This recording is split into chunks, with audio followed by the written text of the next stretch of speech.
But what's cooking up over on the stage is pretty darn spicy, I'll tell you that for free. The #1 seed from the East Asian region takes on the #6 seed from EMEA. ZETA Division 1 goes up against Chasmac Gaming EU. ZETA Division 1, I mean, we've got to start there. I mean, what a phenomenal team. They've just been so dominant all year long. Chasmac, it's definitely fair to say, are a bit of the underdog in this series. But again, that's not to count them out. They've had some good promise, and they've made some good adaptation along the journey. ZETA Division, our last year's World Championships, they split the team, right? They take Totem, an all-star player out, and they build around him. And that has looked incredible so far, of course, bringing in Kenji and Moyogoku. But let's not waste too much time. Let's head down to the stage and welcome out the first of our competitors. Et allez, c'est l'heure, c'est le moment pour notre premier match du week-end. 16 équipes, beaucoup d'actions sur Brawl Stars. Mais quoi de mieux pour commencer que d'accueillir les mastodontes de la compétition? Ils font partie des grands favoris de cette compétition. Ils nous viennent du Japon. Un tonnerre d'applaudissements pour ZETA Division One! Last year's world champion, Shishambo, joined this year by Moyogoku, Kenji. Will ZETA dominate again? The list of achievements is endless. MSI champions of 2022, 6 grand final appearances, 4 grand final wins. Snapdragon Pro Series champions, the APAC region, take the stand. And that is indeed a terrifying prospect in itself. March, April, August, October, monthly finals champions. Like I said, only ever losing to ZETA Division 0 in those tournaments. This team's got some pretty insane win rates. The MSI, of course, champions, beating SK 3-2 in that grand final. This team has it all. What a treat to get our probably favorite team to take the stage so early in the tournament. And their opponents are definitely the David in this David versus Goliath situation. Let's now welcome them to the stage. Et leurs adversaires du jour, ce sont les challengers. Ils viennent d'un pays qui n'a jamais été représenté dans des finales mondiales de Brawl Stars. 3 joueurs polonais qui vont venir challenger ceux qui sont les grands favoris de ce tournoi. S'il vous plaît, un max de bruit pour Chasmac Gaming EU! They are the first ever Polish players to compete in the World Finals. And Rama, Naui and Gero, Coach Philip, hoping to do their country proud. They made the Grand Finals once this year in the EMEA region back in April, losing a match point to Tribe Gaming EU by a singular bounty star. They are considered by many as the underdog in this matchup, but if they can prevail as the top dog, it will send a shockwave throughout the arena. This team has had some pretty solid performances over the last couple of months, but there's no doubt about it, Ark. They started on the right foot at the beginning of this year, and then they started to run into a little bit of trouble. Gero comes and joins this team, and Rama believes that he really helps them and allows them to deepen their pool of strategies and increase their communication. This team qualified as Craze Clan and were picked up instantly by Chasmac Gaming Europe, who wanted a representative from that EMEA region. This team got a lot on their plate right now. They come in as at #6 seed, but again, the EMEA region, Ark, is so competitive. Even at #6, you can't be sleeping on this team, and I'm sure that ZETA Division 1 aren't either. Exactly that. It really is the case. And, you know, with a lot of background history and dominance in the scene comes a lot of stress, a lot of responsibility to maintain, and obviously a fan following to please. For Chasmac Gaming today, they come in with less of that strain and that weight on their shoulders. And if they can get these drafts right, and have done their homework in that respect, to see through the cracks and the weaknesses that may be within ZETA Division 1 here today, then they could cause a potentially catastrophic upset. Hearing from ZETA Division 1, they said, look, Chasmac EU's a strong team, but we are confident of winning. That came from Kenji here, and you can't blame this team. They've been the best because they've beaten the best. In MSI, it was Team Queso, then STMN with a 3-1 result, and as we mentioned earlier, a win against SK Gaming. It's not the first time this ZETA Division 1 team has been pitted against the rest of the world. For Chasmac, it is a baptism of fire. And again, if it goes wrong for them here, they're going home. But the scariest thing about ZETA Division 1 for me is the fact that their best performance was in October. They didn't drop a single set, which means coming into the World Finals, they're at their peak, they're at their top, they're at their very best. And For Chasmac Gaming, it was a little bit of the opposite. You know, their best performance was back in April of this year, and you know, they've had a bit of a trying time, but they've had a little bit of a chance to breathe and reflect upon the year and to look back at where things didn't go quite so right for them. And I really hope that today we see a refreshed, a revitalized Chasmac Gaming EU, because again, this matchup, I'm sure to many, may seem like that David and Goliath story. Sure. But if they can prevail and move forwards and leave ZETA Division One in the dust, I'm sure that going into other days, people will be looking upon this in a very different light.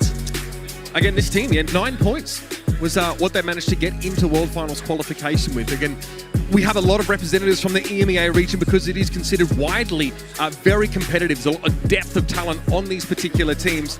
And again, like, this team sort of believes that they benefited really greatly from our move this year towards a pick and ban system. They felt like that allowed them to get a good read on their opponents in terms of what came out in that phase. And quite often we see teams go for a very cheeky pick. If they have that last pick, that pick number 6, we get to see some really interesting strategies, potentially bringing in tanks when there otherwise wouldn't be any counters. They might be relying on that in some of these sets to get the drop on ZETA Division 1. My question is, just what kind of breadth of strategies have ZETA Division 1 been exposed to, been prepared for? How easy is it going to be, or rather how difficult, to pull the wool over this team's eyes? Because I get the feeling you have to get up pretty early in the morning to pull one over on Chitampo and his mates. Yeah, we were saying earlier, he can basically play Brawl with his eyes closed, can't he? I mean, you know, with ZETA Division 1, it's a really interesting style to the draft because you are forced to make that decision of, do I want to ban the meta, or do I want to ban what ZETA Division 1 are best with? And you know, that is, oh my word, Uber, 91% of those watching on event.brawlstars.com thinking that ZETA Division 1 are going to take this one. We shall see. The draft comes in thick and fast. It is Kenji Moyogoku and Chitampo here to make the first pick for the side of ZETA Division 1. Again, we're going to be playing Knockout first. It's going to be out in the open. Again, a really curious map, right? Because their left lane for both teams is kind of cut off unless you're playing Eve or something with that utility. Let's talk Brock, though. He's picked first. I love that pick. Breaking open the mid very early on with the rocket fuel and allowing your team to get really quickly into the map and in your lanes. Eve banned, I think it's a smart move there by Chasmac, because ultimately that is a great brawler to have on those side lanes and one that has a lot of maneuverability around the lake area. The Fang ban, and actually ZETA Division 1 banning Max for me is a real thing to point out, because you know, a lot of what we saw in the last year's World Finals from ZETA was primarily utilizing Max's speed. Sharpshooters are all the flavor for Chasmac as Pipe is their first pick. Chasmac respect as well. That Otis ban is probably targeted at Chitampo, who often picks that one up in his region and looks absolutely frightening as a duelist. There's really not much you can do once you get muted by that super. So you can't ban all the sharpshooters. That is quite clear. Both teams have opted for pretty strong mids. Tick comes in as well, looking for a bit of map control to be picked up. Yeah, I quite like how this is shaping up so far for Chasmac, and now ZETA Division 1 have a chance to respond. I do love the idea of Bell here. I think Bell is in a fantastic spot, or Penny. I think they're having something to apply some pressure, some control, like that Penny turret could go quite a long way here. But that Tick is going to be vulnerable on the side of Chasmac as well, and they know that they've got ultimately a lot of the more aggressive brawlers which could counter it banned out on the side of ZETA Division. So again, it does show that Chasmac are showing some good signs of awareness and strategy. Carl coming in for ZETA. This pick for Chitampo, he has not lost a set when he's picked Carl. He is 6-0 when he's gone for that brawler. Fantastic mid-range with also that all-in potential that you love to see. I'm going to be looking out for that and Gene. I mean, this team composition looks nice and rounded out. Yeah, and those magic puffs on the healing side surely going to be coming into play big time then for ZETA if they find themselves on the ropes and in the back spawn. If Chasmac can get that early advantage in that high ground, then you know, having some survivability is going to go a long, long way. Gus coming in, and this is one of those brawlers that I've seen in ZETA's scrims. They play Gus everywhere, so it's surprising to me that they've actually left it open and that Chasmac have seen that door and walked through it. Extremely powerful right now. We know that with that star power, Gero is going to be able, or whoever's playing the Gus is going to be able to apply also that damage boost to whoever receives the shield. So in clutch moments, that's going to be absolutely crucial if he decides to go in that direction. But when there's Gene floating around, there's a sense of inevitability, right, Ark? That magic hand can be devastating. Absolutely so. And in we go. ZETA starting things out there, slow and patient and steady to win the race. The rocket fuel, I don't think connected there, but the range is what's more important than keeping that at bay. But there's a great tap from Geru there. Kenji, very low. And I love this start so far from Zeta, just getting the positioning power over Chasmac. And now he actually takes health bonanza here, so actually boost the healing of those spirits, favoring the sustain game a little bit more here for Chasmac. But you can see the pressure that Zeta Division One are applying early. They're building Moyogoku up towards that magic hand. They're looking just to break this game right open with that Gene Super. Yeah, they want to close the gap over time. Ultimately, that's where Piper is going to struggle in those later stages as the gas starts to come into play and closes in on the map. So having that magic hand for later and just buying time to allow that situation to occur is going to go a long, long way. But I feel like Chasmac do need to get out of this one a little bit. The shield there popped, and now he pushing forward and gets the takedown on Kenji. The gadget activation there from Naui was huge. Oh, that extra damage from the spirit, and there it is, the magic hand, but Ticket's coming in. Moyogoku's low. Spooky Ghosts come out, but it's not enough, and Chasmac get one on the board early. Great stuff. This is what I wanted to see from Chasmac, because they need to get some early momentum against this particular matchup. Let's see now, left-hand side lane, but look at the flying hook over the lane, because Tampa goes in and Drama goes down. Beautiful stuff, and what a different game this is from the last one. Already a 3 versus 2 Zeta Division 1 now, done playing nice. Moyogoku closes the gap, and that magic hand's available, but it won't be needed to take down Gero. At 3 versus 1 now, Noe has to try and hang on. They're baiting out that gadget activation, it feels, and it's a matter of time now. So hard to win from this position. Zeta, even it up. Yeah, smart for them to allow Kenji to pick up that kill as well, because he's trying to get that super as well. Everyone else already has theirs on the board here, so, but what a great response. Honestly, that is what is so scary about Zeta. They treat every round as if it's a fresh new one, and that great pull coming in. Oh, beautiful stuff there from Tampo, making that early 3 versus 2. A Gus Super Shield not nearly enough to keep him alive. Poppin has to be used as Gero tries to get away, but Tampo is relentless and Ramos falls. Zeta Division 1 take that first round. It feels like Zeta took that first round personally and came back fighting. And that is what Chasmac have got to be so cautious around. They've got to make sure to just keep it slow and patient like they did in that first round. And I love it. You can just see the energy there. Tampo just getting geared up, and you know they can feel that first set potential there for them if they can just keep themselves going. That's the one thing about Chasmac's composition arc. They can struggle sometimes if they get dove on, and that flying hook is big to allow Tampo to advance. Some environmental destruction here via Kenji, and again, Zeta look to encroach. Gero was having a tough time on the left as Kenji really just utilizing a lot of that incendiary on the ground, and it is going to restrict the movement, of course, as well. Now he's fitting in a little bit more into Moyogoku, who's going to be earning that magic hand shortly. But this is where we saw Chasmac in that first round really start to thrive. They just took their time, but I do like this position. It's a stronghold here for Zeta. That's going to keep Kenji quiet for a bit. Gero getting a lot of value out of that speed gear inside the bushes. Forcing the magic puff to come in, but Tampo is closing the gap again. It might be time for the all-in. Now he's extremely low, trying to stave Tampo off. It's going to be the tick head used, and Tampo gets on out of dodge, and there's the magic hand. What a connection. And there it is. Zeta Division 1, commanding start to this second round. As soon as one brick comes loose, the whole wall comes crashing down as Zeta really are starting to enjoy themselves. Their thumbs are now warmed up and they can taste this set going their way, but can we see some resolve? Can we see something from Chasmac to be able to put a stop to this potential inevitability here? Healing paths much needed there. Got Moyogoku and just keeping everyone in the mix, taking it slow and steady yet again, and ready to explode surely in the near moments. Means you don't spend as much time out of the fight if you need to be topped up. Just get there by your Gene and you'll be ready to rock soon. There it is, flying hook. It's going to be the tailspin now. Rama in trouble. Last hurrah used to get him away, but he's low. 75 HP. Chitapa the first to fall, though. Now he comes to the rescue, and Chasmac have a player advantage. Yeah, Rama's in a tough spot here though as well, but let's see. Oh my word, great play from Chasmac, and Moyogoku goes down swiftly after. This is going to come down to a round. Against Tampo, always going to be the one to take the risk there. Trying to go all in and get staved off. The Gus Super Shield, so crucial in moments like that. He's got another one available. Well, no more flying hooks for Tampo, and that, I feel, is the strength of this Zeta comp. As soon as he goes in, that's when Chasmac gets stirred.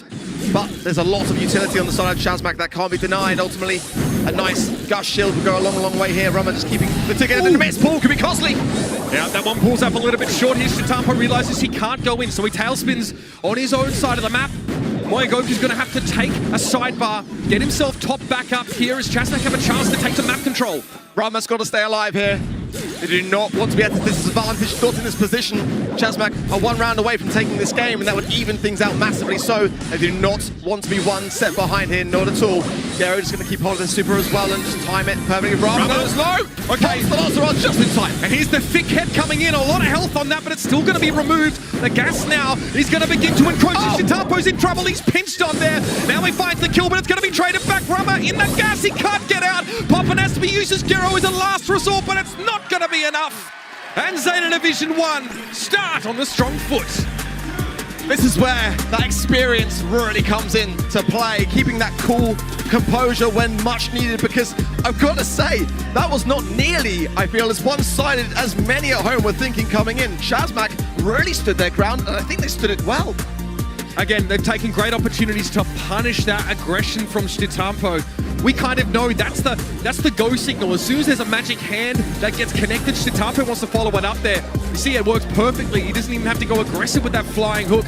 Good energy here from ZETA Division 1, but I love the fight from Chasmac so far. This may not be nearly as one-sided, like you said, as we had anticipated. Yeah, I would love to see a set be clawed back along the way here from Chasmac, because ultimately it's a very difficult thing to stand your ground against a team like ZETA Division 1. You know, this is the first time that this team has been in the World Finals on the side of Chasmac, so to really make the most of this opportunity, they are doing that. I think they're performing really, really well. The pride of Poland giving a good account of themselves here in this first match so far. But ZETA Division 1, always a threat, always looking quite scary.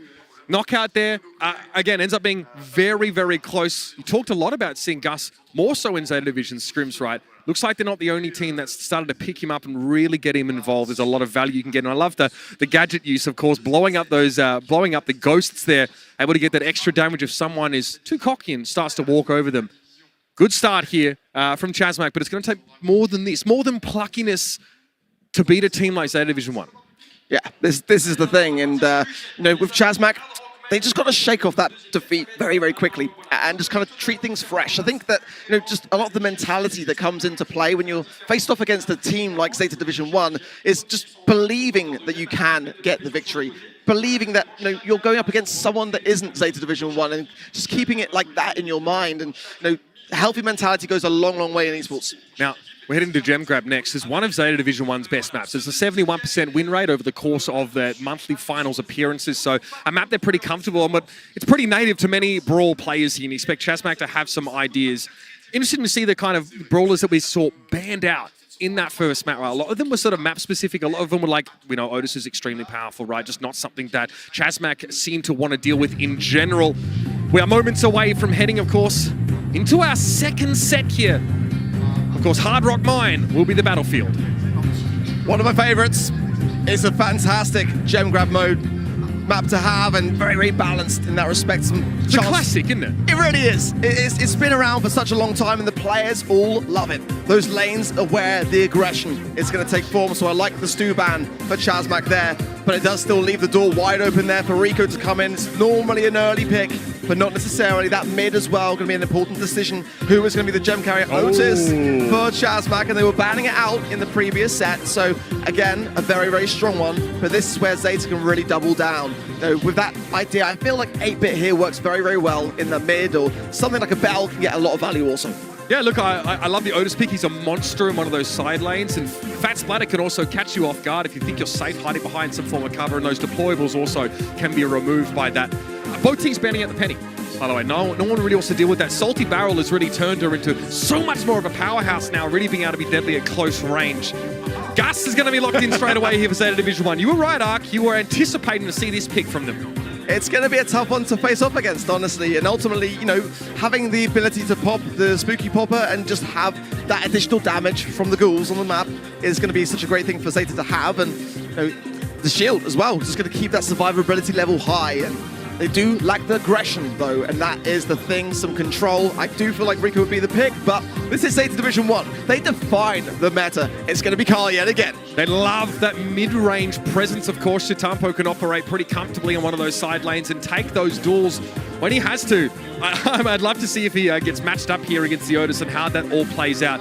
But we've seen how scary he is. Again, his record speaks for itself. Undefeated in sets on that pick, as I mentioned already. He's 7-0 now, so definitely something to look out for here. So how do you round out this composition for Chasmac? What are you looking out for? Yeah, I mean, ultimately, I would like to see that Rico on the side lane. I'm a bit biased because it is one of my favorite brawlers here on Hard Rock Mine, but gem carrier-wise as well, Max, aggression. Yeah, a little bit, and it can work really well in the mid, which I assume is going to be the approach here for Chasmac. So they're going to be lacking in range and touch if they do go with that idea. But ultimately, I think there's a wise decision to make. Ultimately, against a team like ZETA Division One, having that aggressive stance is what made them so successful in the World Finals last year. So, putting themselves against themselves effectively. Gives them some disengage potential as well. If they see that flying hook actually thrown out, Chitampo start to approach here. They can back away, and you're a happy man now, Rico. And again, the sustain that he can get from Bouncy Castle in that side lane as well makes him so frustrating to shift. And he can obviously damage you without exposing himself to your more linear attacks from brawlers. So great pick up here, Chasmac, with some powerful brawlers. I do love that rough span as well from Chasmac, because that's what I'm feeling would have been a great thing to have on the side of ZETA now. Having something of a wall breaker here would deflate some of that effectiveness, some of that controlling element that Rico brings on the side of Chasmac, and Gene is going to come in. And I do love that. I mean, it's very, very similar to what we've already seen demonstrated by ZETA, so they are going to be warmed up to it. And, ultimately, there's a great amount of brawlers that can be effective in the mid here, but this is definitely an underrated mid on Hard Rock Mine. A lot of regions don't tend to use Gene here. What do you think that is? I mean, in North America, they love Piper mid. In EMEA, they love the sort of 8-bits and Bell mids, but I love the fact that ZETA are going back to roots, and this is something which I've been waiting to see for a very long time on Hard Rock Mine. Here we go, ladies and gentlemen. Hard Rock Mine. Our second set begins now. Already some salvos being exchanged through the middle part of the map here. Rama taking a little low, and yeah, Gero's going to be an absolute pain in the neck on that left-hand side. Well, the Vision Gear being run by Kenji as well as the Rico as well on the side of Chasmac, and that's going to help a lot. One single connection on any of those shots is going to keep that visibility layer there, but look at this, hurling the sheep as ZETA are all clutched together in that bottom right-hand corner, but now some fight back, and it's the exact opposite. Chasmac now very much on the ropes. Now, Kenji able to pick up a couple of those gems here. Chasmac have a lead for the time being. You saw there, the Otis just walked straight over one of those Gus Ghosts and get punished for it in that previous fight. And Chitampo really trying to collapse that side lane here, just move into those bushes. Definite map control here for ZETA Division 1. It's up to Chasmac to find a way to wrest this back. Chitampo low, but there's the magic hand. Kenji at the damage booster. There it is. Gero taken down. Now we're trying to get aggressive on that right side. It will be picked up. But Kenji fancies a bit of argy-bargy himself. I mean, Gero there really didn't quite cut the mustard, did he? I mean, just caught off guard, didn't connect the super, got pulled in with the magic hand. I think he missed the bouncy castle as well there, so definitely a bit of a miss, but still time to be able to redeem himself. The gems are split, by the way. Despite ZETA's dominance and their aggressive playstyle, Chasmac are hanging on. Rama pops that super. He sees Chitampo get a little bit low. They do pretty well at dealing with him. They keep Rama alive. But again, that aggression allows ZETA to scale up their map control. Kenji now at 8 gems. Rama's getting scrutinized here and has to heal up. But again, another missed connection there from Gero on that left-hand side. He does need to start to gain some of this utility and reduce the HP there of ZETA now, who are on countdown. It's not going to be over just yet. They're in a good position to get a reset potential. Boy, Goku wants to attract as much attention as he can here. No eyes on Kenji for the time being. It's 10-6 in gems, and now some pressure being placed on Kenji. Beautiful. He can't stay alive. Oh, gets in there. The super's got to get him out as well. He's getting out of dodge. My word, Rama playing out of his mind. Beautiful stuff, the phase shifter on point, the super to get away, but where was it to reset? To play reset. Oh! Now he comes back off spawn though, and he's got 16 gems. Kenji doesn't have the mechanism to rest them back. Moya Goku having to play at range, but he's the only player left here for ZETA Division 1. The gems fall in enemy territory, and Chasmac gobble them up. Moya Goku gets the takedown, but there's not going to be enough time. Beautiful stuff from Chasmac getting the steal in the final hour. You've got to admire that resolve. You got to have some stones to go in and clutch those gems up like that. Love that play. And we see that sometimes on gem grab, right? When you give too much of that map control up too early, you back yourself into a corner and you lose your horde. Got to remind as well that the fact that 91% of viewers watching on event.brawlstars.com did think that ZETA were going to clutch this very comfortably, but this is not proving to be the case so far. But positioning power so far in the mid is there. Garu Oh, couldn't quite connect that last shot from Chitampo, who's incredibly low. The survivability of that man, my word. Chitampo is the blunt object here, right? ZETA Division One are swinging him at Chasmac every opportunity they have. But he has all the gems right now. Not the ideal gem carrier as someone who wants to be the aggressor, so he'll stay low in his own half of the map, but he's still alive. This is unreal. Walking the knife edge of ZETA Division One. There's 5 gems in the pocket so far for Zeta, but they've got to get forward, and a great mute there from Naui, the pick up there as well from Rama. Great stuff, as now Chasmac you can see their confidence, they're starting to get their flow, and Chasmac are just keeping Zeta back, and that's exactly where they've got to keep them. In making sure their gems are dropped on their side of the map, though, ZETA Division One have given up a lot of that map control. Chitampo's the one that should help them retake it, but he's carrying 3 gems right now. Magic Hand's there with a face shifter for Rama. He gets a bit of shielding, 6 gems, and he's backing away. Chasmac are able to match this level of aggression. Chitampo's lying in wait. He's lurking, he's going to go in, Rama with the face shift, not enough to do it, and the gem's drop picked up, and Chitampo flying hooks away, and gets the steal this time. It's return to sender. Love to see that. The protective pirouette means he can be far more aggressive. He lies in wait in the back line, and now they're going to sit on this pile of gems. But Kenji's got to get taken down. Chitampo's only got 8 gems to work with. Still a lead for ZETA Division One, but again, they need that map control back. Here's the Magic Hand.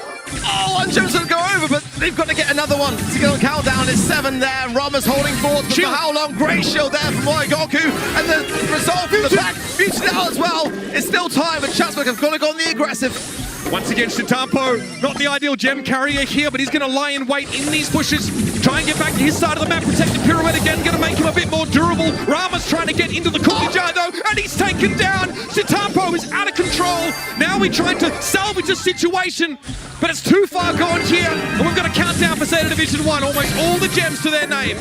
There's a bit of time to spend there for the respawn, but Gero goes down as well. Rama has no super, has no utility, has no speed, and Chitampo should be home safe and sound with a bit of body blocking there from Goku for safe measure. Now he's the last chance, he goes down. A great response from Zeta. These teams are leaving it all out there, straight out of the gates, ladies and gentlemen. A unconventional approach, I think, in that round for ZETA Division One. They find that Chitampo's carrying most of the gems, but he's the one they want to use to try and get that map control. I love that ninja play, sat in the bush. He had everything he needed to completely derail Chasmac. Okay, well, Chitampo's in a very tough spot here. 3 versus 1, and does go down. That's going to allow Gero to come from the right-hand side and keep that pressure on. I love the angle between himself and Rama, just keeping that pressure onto Kenji, who can't really do much until he heals back up now. Couple early gems here for ZETA Division One, so they can lean into this a little bit more. Gero needs to be dug out of this right-hand side, and Kenji, he obliges. Yeah, again, another missed super, and that's going to be costly as Goku gets the takedown of Naui. Rama then on the left, and he's got to try to weave his way around to the place of this pressure, but Kenji with the ball, and Gero goes down yet again. And again, Chitampo carrying the gems.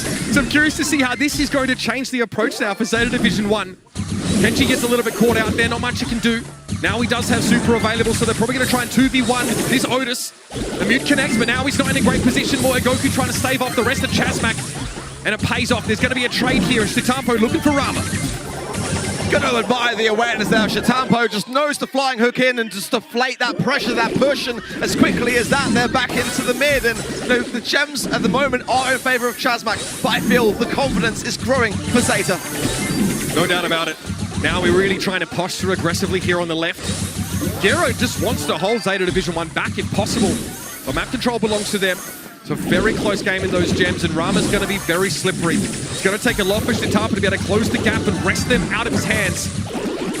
Now we're living dangerously. Kenji has a magic hand up, and you can see ZETA Division One are looking to make use of it soon. There it is. Mute comes out, but there's no follow-up. They got that control. Now they've evened out the gems, and Rama though has speed. He's going to use it now. Now he's coming in. A couple of shots here and there, but not too much value, to be completely honest. And the pull connects from Kenji, and Zeta show us how it's done. 1 gem away from countdown, but what can Gero do on this bottom right-hand side to stop this countdown? Not a whole lot, right? He's not in a great position to actually bounce these shots, so really his range is limited. Chitampo, though, he has to get away. Flying hook used, but most of the gems are dropped. Kenji was carrying almost half of them, and now Chasmac get the countdown. They're able to find the one vulnerability on the side of Zeta, and it's 9 seconds left. Rama is the one that needs to get Chitampo going in, gets the takedown of Gero. Shield will only be able to do much, the shield is there, but he's got 6 gems, he's so low in terms of HP, Now we got pulled in there, but it's not going to be enough, and Chasmac have done it. What a way to even the series. Turns out their bark and bite just as nasty as one another. And you can see their jaws on the floor, literally in the arena. And this is what I wanted to see. It felt like Chasmac deserved that set. It felt like they could have deserved the set in the first set, to be completely honest. And now we're all level. And I think that is not where people expected to see this one going. Yeah, pretty awkward though. Like, I want to kind of talk to you about this kind of split gem carrying that we saw a lot of the time from ZETA Division One. Often by necessity, Shitampo has to go in and pick up what's dropped, but it put them in some awkward situations where it was not one but two players that were at great risk of losing the lead for their team by getting picked off. Yeah, this was the vulnerability which Chasmac really exploited. And that, I've got to say, when Geru missed a lot of those supers, I was a bit hesitant to see how it was going to fare, but he hit them when it mattered most. And I've got to say as well, Rama was playing phenomenal. I mean, both of those countdowns were a result of the way that he was able to get the snatch out of the spawn and get running back into their spawn. ZETA Division had sort of egg on their face. Yeah, not where they wanted to be there. Nice use of super there for Rama to be able to dive on in, find that elimination here. And yeah, I mean, no surprise to see Shitampo credited with many of these eliminations, but up front and center in the enemy's face, not where you want to be when you have 9 gems. Exactly. Ultimately, the objective is where you've got to play, and that is a statistic which goes to show the aggressiveness of ZETA Division 1. But Chasmac were just able to get those clutch steals. Now this is going to be interesting. I've been watching ZETA Division 1 in scrims on Dueling Beetles, and they have been so fierce. I hope Chasmac have been scrutinizing it as much as I have. Poco in the mid here, they are going to be a difficulty to check, and it's not banned. Yeah, a distinctive map here, but this is actually Chasmac's best game type. It is. 86% win rate here on Hot Zone, so far and above their home ground. Let's see how they make use of that advantage, if it exists. The first pick coming in for ZETA with the bans there of Stu, B, and it's going to be Gus coming in. I'm not surprised to see it, but they're not going to show the Poco just yet. Ruffs would be a nice one for them as well. They've had that a lot on this map in scrims. Squeak as well. Penny and the Crow band out by the side of Chasmac. Bell is a good first pick, by the way. It's a kind of safety net. It doesn't kind of give away too much too soon, and it is a very versatile brawler, especially with the reload gear now. It's really coming in so prominently into the meta. Gus, now ZETA want to get their hands on that brawler. Gus and Otis picked up for them there. Moya Goku's been on Gus so far, had some fantastic use of the gadget Kuki Popper, right? As soon as that ghost gets generated on hit with one of his opponents, he pops it up pretty much straight away. Haven't seen Buster yet today. I'm thinking that this could be the time to do so. It's going to be a little bit of a later pick ultimately, because if there's too much wall breaking potential on the map, then that could be something that could then be a troubling thing. Rough spike, Chasmac. It's like they're reading ZETA quite well here. Like picking that brawler now, I think is a wise choice. Ultimately, one that would have really nicely wrapped up the draft on the side of ZETA Division 1. So, the sandbags especially, of course, going to be staying power, right? Exactly. Yeah, having some of that in the mix, it can just provide that time that you need on the zone to really trickle down the timer and make the most of the objective. Open up some of those sight lines for Rama as well with air superiority, right? You do have some wall break potential if you want to go in that direction. And it's a very serviceable side lane brawler, if you want to take them there. Yeah, Buster, man, a curious one. I mean, that definitely benefits from grouping up, but so does Pam. Love to see that come in here. Yeah, it's a very underrated brawler here. SK would use this a lot in the EMEA region. It's a difficult one to shake. Ultimately, normally left as a third and final pick, but you get that defensive nature of it and the healing qualities off the back of it. And now ZETA are kind of feeling probably themselves, we need some healing here. Ultimately, it's going to be very tough for them to be able to push when there's so much potential for Pam to dominate. It's all about that staying power right now. That's not healing up. What is this? Again, the Carl going to be picked up. It seems to be a staple diet so far for ZETA, but I mean, it did drop off the meta a little bit in other regions. But again, this is one of those things that I love about the World Finals, because all the other teams are watching to see what everyone else is doing. And, maybe now people are starting to realize, have they missed a trick with Carl? Have they forgotten about the aggressive nature of it and what it can do? And hopefully for ZETA, they're able to use that flying hook really well, like they have been, and go in and get that aggressive start. Shitampo wants to start to get some of that first little capture progress down. All right, Rama, trying to give Shitampo the hot foot here with that gadget activation. Shitampo, though, pretty well unperturbed. Moyogoku really wants to close the gap on Naui as much as possible. Needs to look out for Scrap Sucker, but another gadget activation from Rama. But he goes the way of the weary first. Good start for ZETA, and the fat splatter is popped there by Moyogoku, quite obviously so, and he's going to place it down on the left-hand side. Shitampo going in and going to get that takedown onto Rama. That's going to delay the onset of these spawns, and already 40% of time on the zone. And Chasmac have really got to start to get into this, and that is a good way to start. And you do knock out a little bit of some of the protective architecture as the red side here, but Rama more than happy to get aggressive and keep ZETA Division 1 moving. 49-9 already though, so ZETA off to an absolute red hot start. Rama so low there, and the Scrap Sucker didn't quite connect for Naui, so that's going to allow then ZETA to push forward just a little bit. Now, finally some healing potential, but Shitampo spots it very early on, flying hook in, gets Gero taken down, and what a play from him.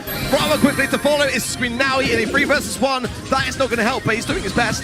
Yeah, look, ZETA are quite low here, so a bit of uncertainty about who's going to trade time on the point here. Naui, decent range, of course. Scrap Sucker extremely punishing, and Gero has returned now. Nestec thrown down here just in case the aggression comes, but Shitampo's able to go around it, and the positive feedback's not enough to keep Gero up. Yeah, a great time to do it. He knows exactly where it is. He doesn't want to forget later on in the map, as now he then goes down, leaving Rama completely exposed as well. 60% now for ZETA, and pushing forwards with the shield pop there from Kenji. Gero is going to struggle because he does get the mark landed, but now he goes down himself, and this is going to be a tough spot. ZETA are still holding on. None of that cover left now for Chasmac as they try and hold their ground. It's going to be a healing station on the left-hand side, but Shitampo will not be denied. That's 2 eliminations there for the superstar, and Chasmac are getting run out of town. Moyogoku is spinning, and I think rightly so, because Shitampo was absolutely dominant, and I feel like maybe it's the time to start banning that particular brawler against this very team. Hands on hips there for Shitampo. He says, can't believe we're in this situation. We gotta focus up a little bit here after dropping that second set. That looked pretty dominant. So no take cover, no sandbags for the roughs here. It's actually that air support here, just really trying to make it hard to stand in one place as ZETA up on that point. Early placement there as well from Rama, just trying to get some early time on the zone. And I agree with that as well. That's where kind of Chasmac didn't have the best starts previously. They do need to start that now, but the damage gears are in play. Takedown is there though also. Moyogoku low, and Kenji is going to be pushing now from the right, and now he's got to take care of that. He's so durable though, but eventually damage comes in from too many different angles. Rama now with the supply drop, and Shitampo wants to get in. They've been focusing Rama down so hard. Every time he appears, Shitampo is beeline for that rust. It's a great pairing, isn't it, between Kenji and Shitampo? You know, getting that shield in, and just in the right timings for Shitampo to really get the maximum value. But now we're already out of position there. Rama's muted out as well. The Cookie Popper as well coming into play will keep him low, but that healing station from the PAM is now really starting to get the value it needs, and keeping that distance between themselves and ZETA is going to keep it standing. Shitampo going in here, very durable. Again, so much available. I mean, if there's a protected pirouette in the mix, he just cannot be taken down. Another 2 kill for Shitampo. Absolutely filthy. Disgusting stuff, it really is, and he's just on an absolute tear right now. Chasmac don't know what to do with him, so they're just kind of leaving him. Great pickup though from Rama, great observation. Able to notice that it was the perfect time for that kill takedown, and they've got now the high ground, starting to get ahead. They are in the lead with 1 minute 30 seconds remaining. Good turret, good healing station placement here. Rather, Shitampo doesn't care. It's another Gus Super, and it's another dive on him with the tailspin. Absolutely dirty. Gero can't even stand up, but now ZETA Division 1 can make up that deficit. If Shitampo gets super, it's a guaranteed kill, if not 3 back-to-back, isn't it really? It's just applying so much pressure. That's a great mute there from Moyogoku. Keeps there, the low, now he's so low, and the pickup is now 3 versus 1. It's just ZETA Division clearing house. Strong lead now for ZETA Division.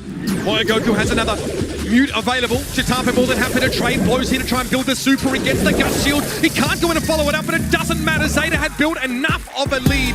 What a dominant showing on Hot Zone. My word. ZETA just looked so much better, didn't they? They just did that map and mode, just for them, it's just like icing on the cake. They welcome it, they really do. Chasmac had a much better game though. We got to hand it to them. They did learn from some of their mistakes, and that is what it takes to beat a team like ZETA Division 1. They've got to hold on to that as well now, because ultimately, you know, they've got to harness it. They've got to remember that they're not invincible. They've already gained a set, but it's not over yet. there's a chance that teams playing against Zeta Division 1 have to start banning the Carl. Protective Pirouette obviously reduces damage taken by 35%, and then the Gus Super Shield on him makes him, it's like Frank.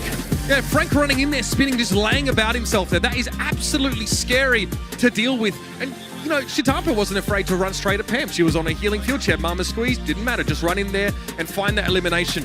He cannot be stopped when he has that supportive utility behind him. And what a dominant way to say, hey, we're Zeta Division 1. We're not playing around anymore.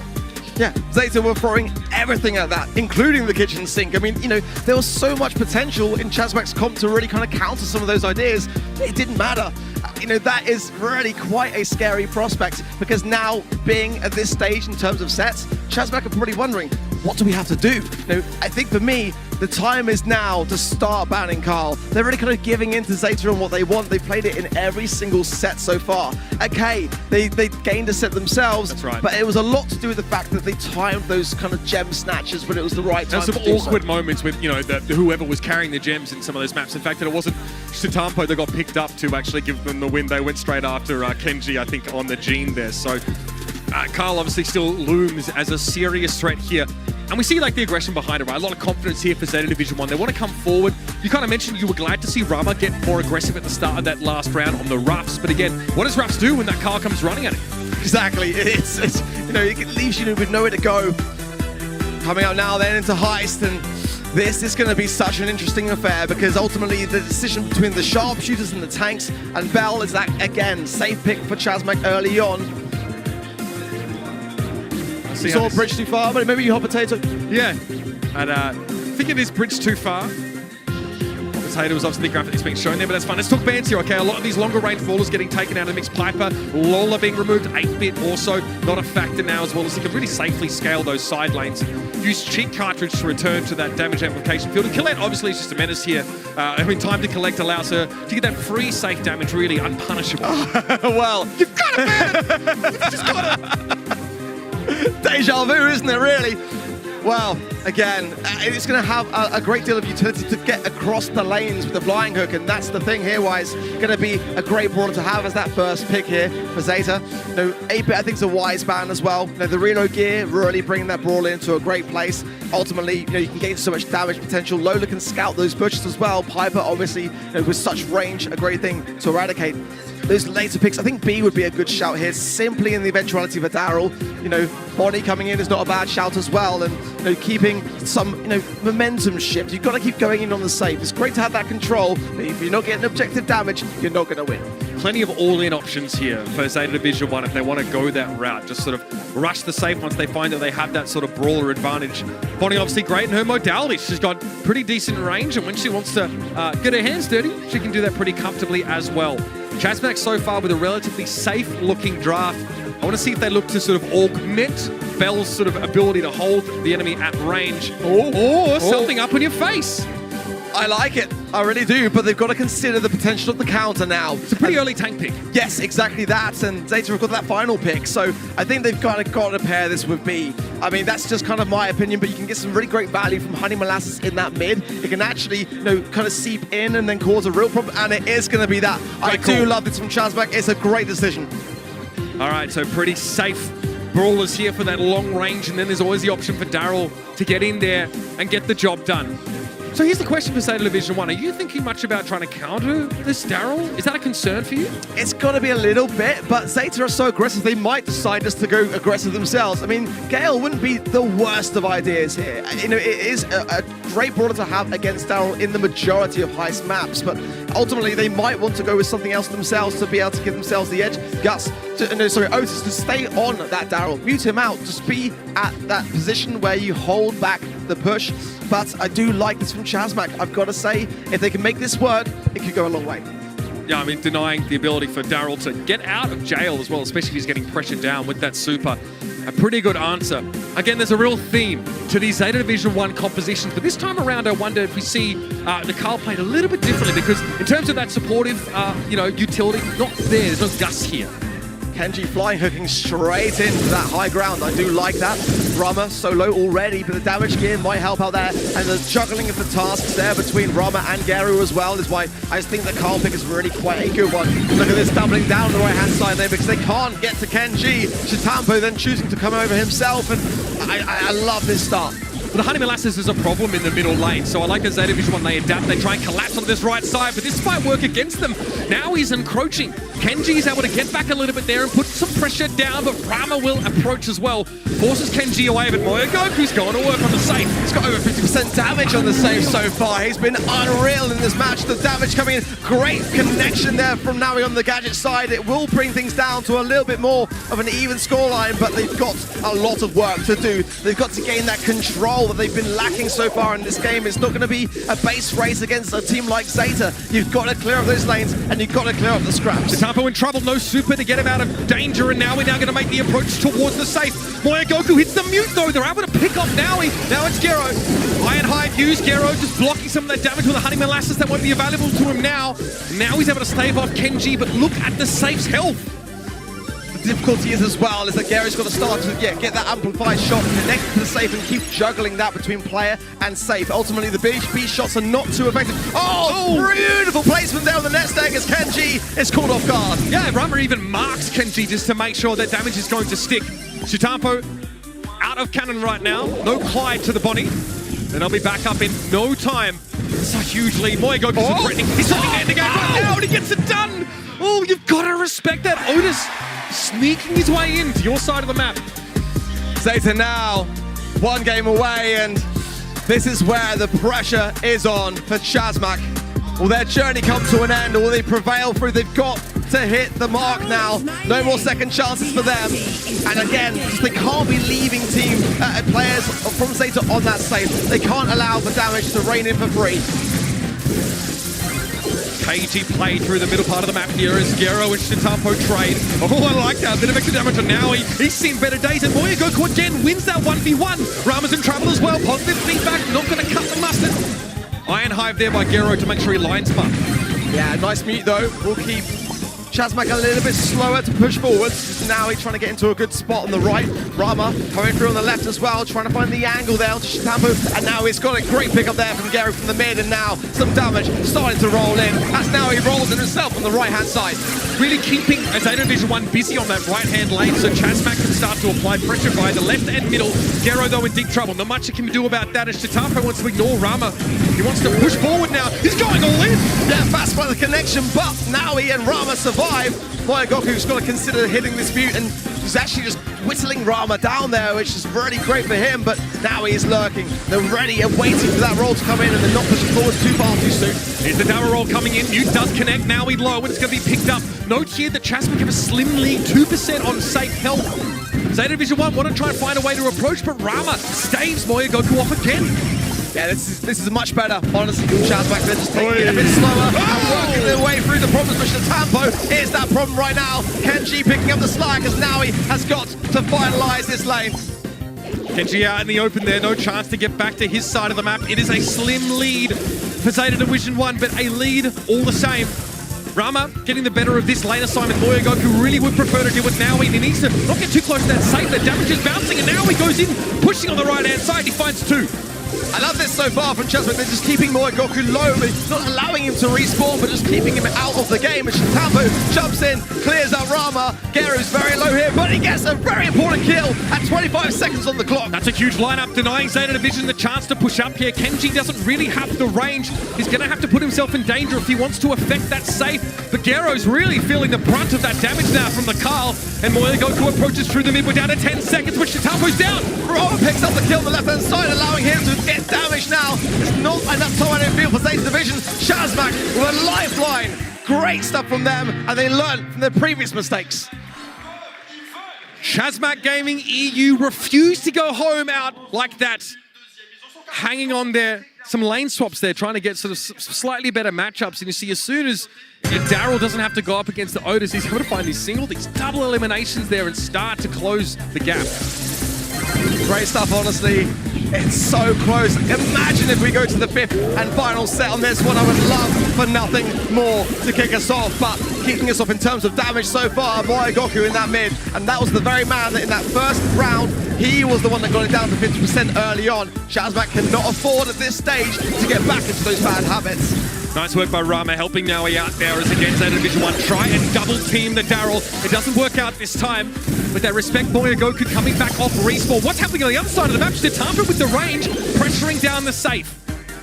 Marked up as well though, and that will be a concern for him. Now healing up a little bit. Oh, beautiful! Amplified shot. Great stuff there from Geru. And Kenji just popping all of the nest eggs. Great value there despite going down. Yeah, love that idea. Obviously, only a limited number of those that Bell can bring into a round. Maybe only one left here for Rama. Getting cleaned up in a big way now, clearing the way through the mid. Zeta still have that lead they're able to recruit early thanks to Stutampo with the solo pressure. Kenji has that damage gear now, but chooses to heal forwards. Not there, a good decision because now he's rolling in. Chooses Belarovic trying to bait his way forwards as he's in a difficult spot here. But then again, the damage is still going to keep ZETA Division 1 in this lead, and the pressure surely mounting. Chasmac maybe just gave them a little bit too much too soon. The little preempted from Naui there. He wasn't quite close enough to get the most value out of his shots there, and he ends up falling before he gets to the safe. Again, the double collapse onto the right side lane, and we might be in all-in territory now, Ark. Disaster for Chasmac. They've got to deal with this, and now he's the only one who can so far. They need to make a decision quick as the damage continues to rain in. It's 25% remaining now. Rama's doing his thing, but they don't deal with this problem. It's all over. Now he's trying to stay alive, trying to keep the pride of Poland alive in the World Finals. But it's such a tough hill to climb now. Now he's here with the mute. He's going to be forced back. Honey Molasses not bothering ZETA Division 1 too much. They're starting to make their final approach. 4% left, just a couple of shots, and Kenji flying. Oh, there it is from Chitapo. The killing blow as ZETA Division 1 proceed forwards and send Chasmac home. Perhaps not as clean a start as ZETA Division 1 would have wanted, but you can attribute that to the pluckiness of Chasmac Gaming EU, the number 6 seed from EMEA, shocks ZETA Division 1, sneaking away with one of those sets and refusing to back down. You love to see that. Already a big test for ZETA Division 1 at the start of the World Finals arc. I really feel like everyone at home right now has admired the way that Chasmac Gaming approached that game. I mean, they really made ZETA Division 1 work for it. They did not give it to them easy. That was a match that could have well gone to a fifth final set, in honesty. And, you know, by far a separation from that 91 to 9% poll that we had at event.brawlstars.com. They did great. Just a couple of mistakes too early, I felt, in Heist, and Zeta capitalized. Again, Maya Goku, of course, Sitampo, a lot of damage being dealt in a round like that, of course, as it is constant fighting. But it's that adaptation made by ZETA Division 1, right? We double down on that right side lane. We try and make it so Daryl can never get close enough to get that insta-kill or to find those early eliminations. Very, very hard for Chasmac to get value out of their pick, although we love it. We love to see that. It gives you great all-in potential. And that last round, Shitampo starts off by just all-inning, just going straight down that right side lane and getting a ton of early damage. Very respectable showing here from Chasmac Gaming EU, but sadly, their run ends here. Sadly so. I mean, again, I don't feel like people expected that much from them in all honesty, just based upon the fact that they were the number 6 seed. Sure. But they look today like a number 2, like a number 1 seed. It's ZETA Division 1, you know? You don't see matches like that normally when the seeds are so far apart. I think they did tremendously well. ZETA Division 1, though, again, just kept the pressure on. You know, they forced the decision-making from Chasmac. They just kept going and doubling down those lanes, and you know, Chasmac just felt a little bit unnerved by that. They couldn't really determine what they were going to do and how. So how was your prediction? Did you go well? I think we were correct on ours. You can head over to event.brawlstars.com and make your own. If you missed that first match, don't worry. You've got plenty of time to make your way, of course, that fantastic Tara skin. Get your predictions in for that next match and have a chance to vote on your MVP. A lot of candidates, in my opinion, on the ZETA Division 1 side. 3 of them, in fact, as we saw fantastic play across that entire team. The Carl, I think, was a recurring theme in those first couple of maps, right? I think that might be a big storyline already emerging here on day one. Yeah, like I said, you know, teams and players are watching with eagle eyes as to what everyone across the regions are doing. And that is a brawler which we have not seen massive play rates for, in all honesty, recently. And now Zeta's showing us that it is still very much in the forefront of their meta. Here is your bracket again with our first match finalized. ZETA Division 1 advanced to the quarterfinals. They will await the winner of EMEA number 2, Reply Totem, and NA and LATAM North number 2, Vatra Gaming. Another incredible matchup on hand for us here. Two teams that are really very stylistically similar. When you look at their journey throughout this year, very, very similar, very mirrored. You know, both of these two teams took a little bit of time to get into their flow, and that was noticeable. When they got into their flow, you know, it happened towards the later stages, which brings us to the World Finals. So coming in, they really are both at that stage in their careers where everything seems to be going right. I mean, for Vatra, there's a little bit less LAN experience. Reply Totem really have that advantage. Sure. So a lot of people siding with Reply Totem, but I do feel like Vatra are a team that many are underestimating, and I feel like they really shouldn't. They are doing so well. Based on what we've seen from them in their home region, they're not underdogs. There's probably no matchup really outside of it going up against ZETA Division where you could maybe consider them to be underdogs. They will be taking on ZETA Division 1 if they're able to get a win in that next game. I mean, Reply Totem, really exciting team, of course. Queso Cup winners, they beat SK Gaming. They're showing that, you know, they had a fantastic second half of the year after that MSI. Yeah, 2 grand final appearances and 2 grand final wins. You know, straight away, if they're in the grand final, more often than not, they tend to win it. And ultimately, really doubling down on double points. They saw the opportunity, they seized it. This is a team with a very experimental play style, so the draft mixed things up for them a little bit here. Can't wait to see what they get ready for us as we head down to the stage and bring them on out. Et allez, le deuxième match du jour qui va commencer après un gros premier match. On va dans d'autres régions, on prend d'autres teams. Et la première team à introduire dans un monde où les finales, chaque mois, toujours changent de champion. C'est la seule équipe qui a été championne 2 mois de suite avec le championnat de juillet et d'août. Un tonnerre d'applaudissements pour Reply Totem! One of the most feared teams in the EMEA region, and for good reason. Joker, Maru, and Maori, with their coach Inso, are a force to be reckoned with. Reply Totem finished in the top 4 of the 2021 World Finals, looking to be the sole survivor this year. The only team in the EMEA region to win back-to-back Grand Finals and almost entirely undefeated throughout 2 whole seasons in the Snapdragon Pro Series. They've already lifted 1 trophy this year. Will they be lifting the grandest prize of all before the year is out? Your July and August EMEA champions, this team. And the name you said first is the one I want to talk about. Joker is the real deal. Held by many EMEA players and insiders as the best player in that region. He is a big deal, but these guys have quite the challenge ahead of them before we get there. Let's bring them out. Et leur adversaire du jour, c'est l'équipe qui représente le Mexique. C'est une équipe qu'il est difficile de ne pas être fan. On les aime beaucoup. Beaucoup de bruit. Para Mexico, Vatra Gaming! Payne, RBM, Juan Carlos, Coach Peter Jack may have started the year as slow burners, but that blaze grew with the competition to what is now nothing short of a fiery inferno. As one of the most charismatic teams in the entire BSC, they exude confidence and hold a spirit that cannot be broken. The grand final win in September, and very almost yet again in October, Vatra Gaming truly are at the very top of their game. I think it's safe to say this team was the most successful NA and LATAM North team in the second half of the season. This organization makes their entry into the Brawl Stars Championship as sister teams, Vatra Amaterasu and Volcano. Eventually, one of those teams moves on, but they really double down on that Amaterasu roster, and this team has been incredible. Peter Jack, the coach of this team, said, we think Totem actually have a really similar style to us. Very aggressive, really in your face. And Inso actually agrees with that, coach of Reply Totem. In fact, Inso said, you know, out of all the teams we had to go up against, I'd really prefer it not be Vatra, just because that's the kind of style we'd like to own. And when we have to go up against a team that's so similar, I mean, anything could happen. Really hard to predict. It's great to hear that, isn't it? Because it really does send a lot of merit to the fact that these two teams are so similar. And today they're going to have to find the areas where they are not and expose them and really knuckle down for this one. Ultimately, I've loved to watch both of the two teams' journeys throughout this year. It's such a great example of growth. And that is something that, you know, coming into the World Finals is such a great thing to have. But in that same respect, Reply Totem's final few months, they weren't their greatest, honestly. You know, they're kind of performance Question dwindled marks. somewhat. Yeah, a little bit, you know, losing to SK, you know, in the October or the September monthly finals rather, and then going out from the quarterfinals of October to Bax. That was very uncharacteristically of them.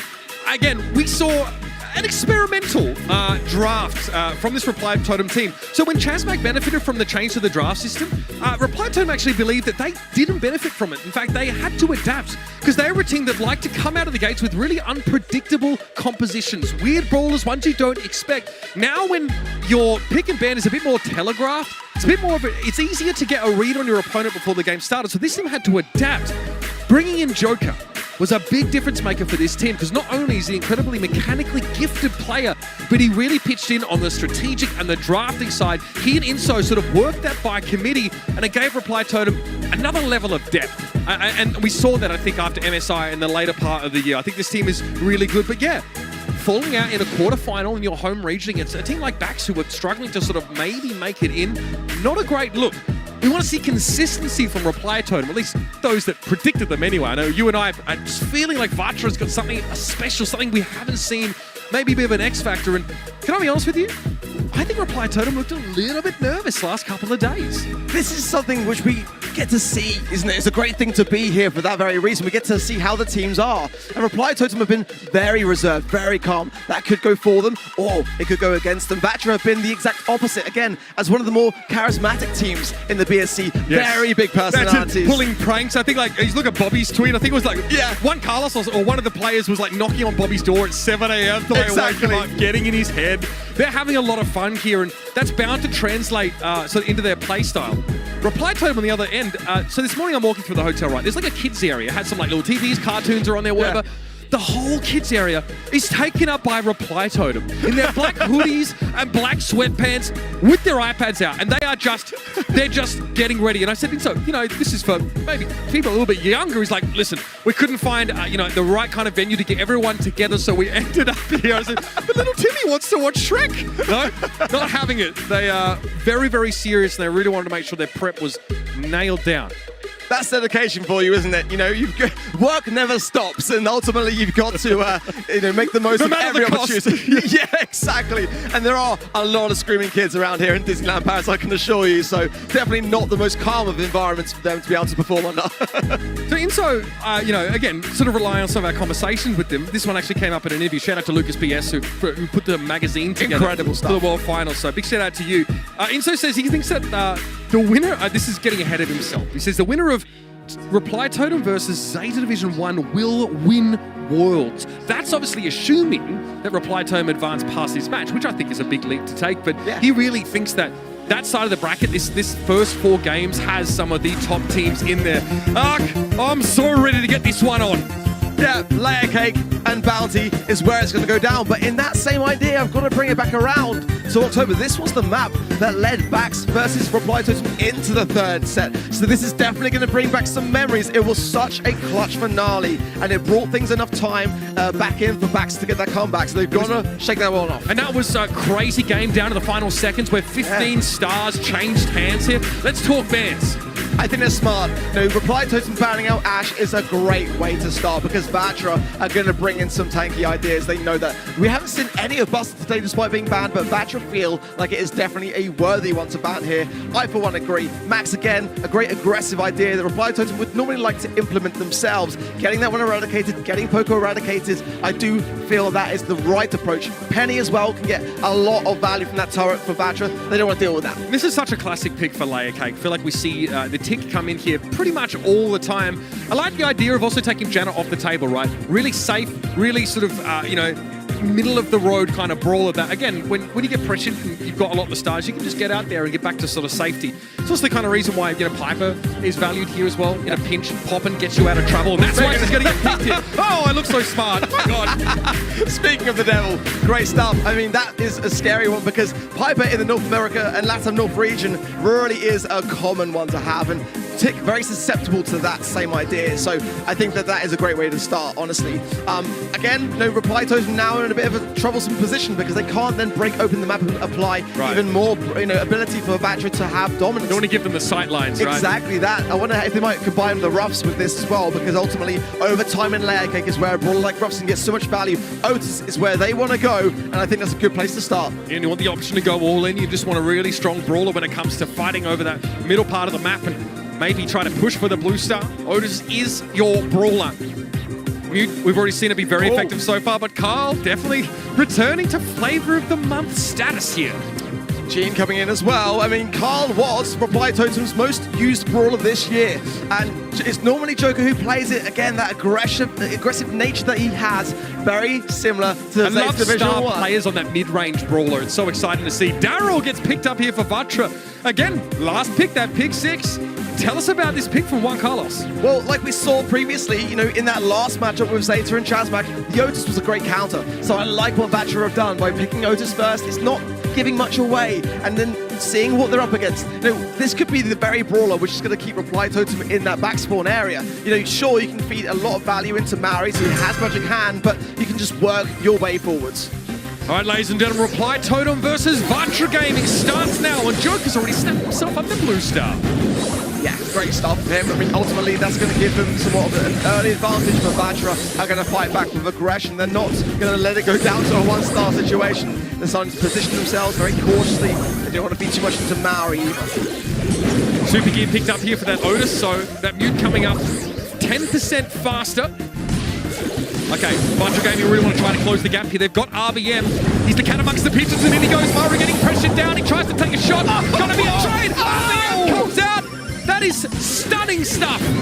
Really was beautiful work there to connect that and to bring back that bounty. That was a valuable maneuver there from Maori, and he has got to keep landing balls just like that. But RBM cycling the aggression now a bit too low, and Joker capitalizes down, furthering the lead then for Reply Totem. Again, we know these teams are both very aggressive, but Vatra just gets a little bit ahead of themselves there. Look, recalling Rotator, fantastic gadget use that can give you more of that super, let you sort of snowball out of control, but he overextended. Joker wanted a bit of pain there, but he might get it. Not the way he expected.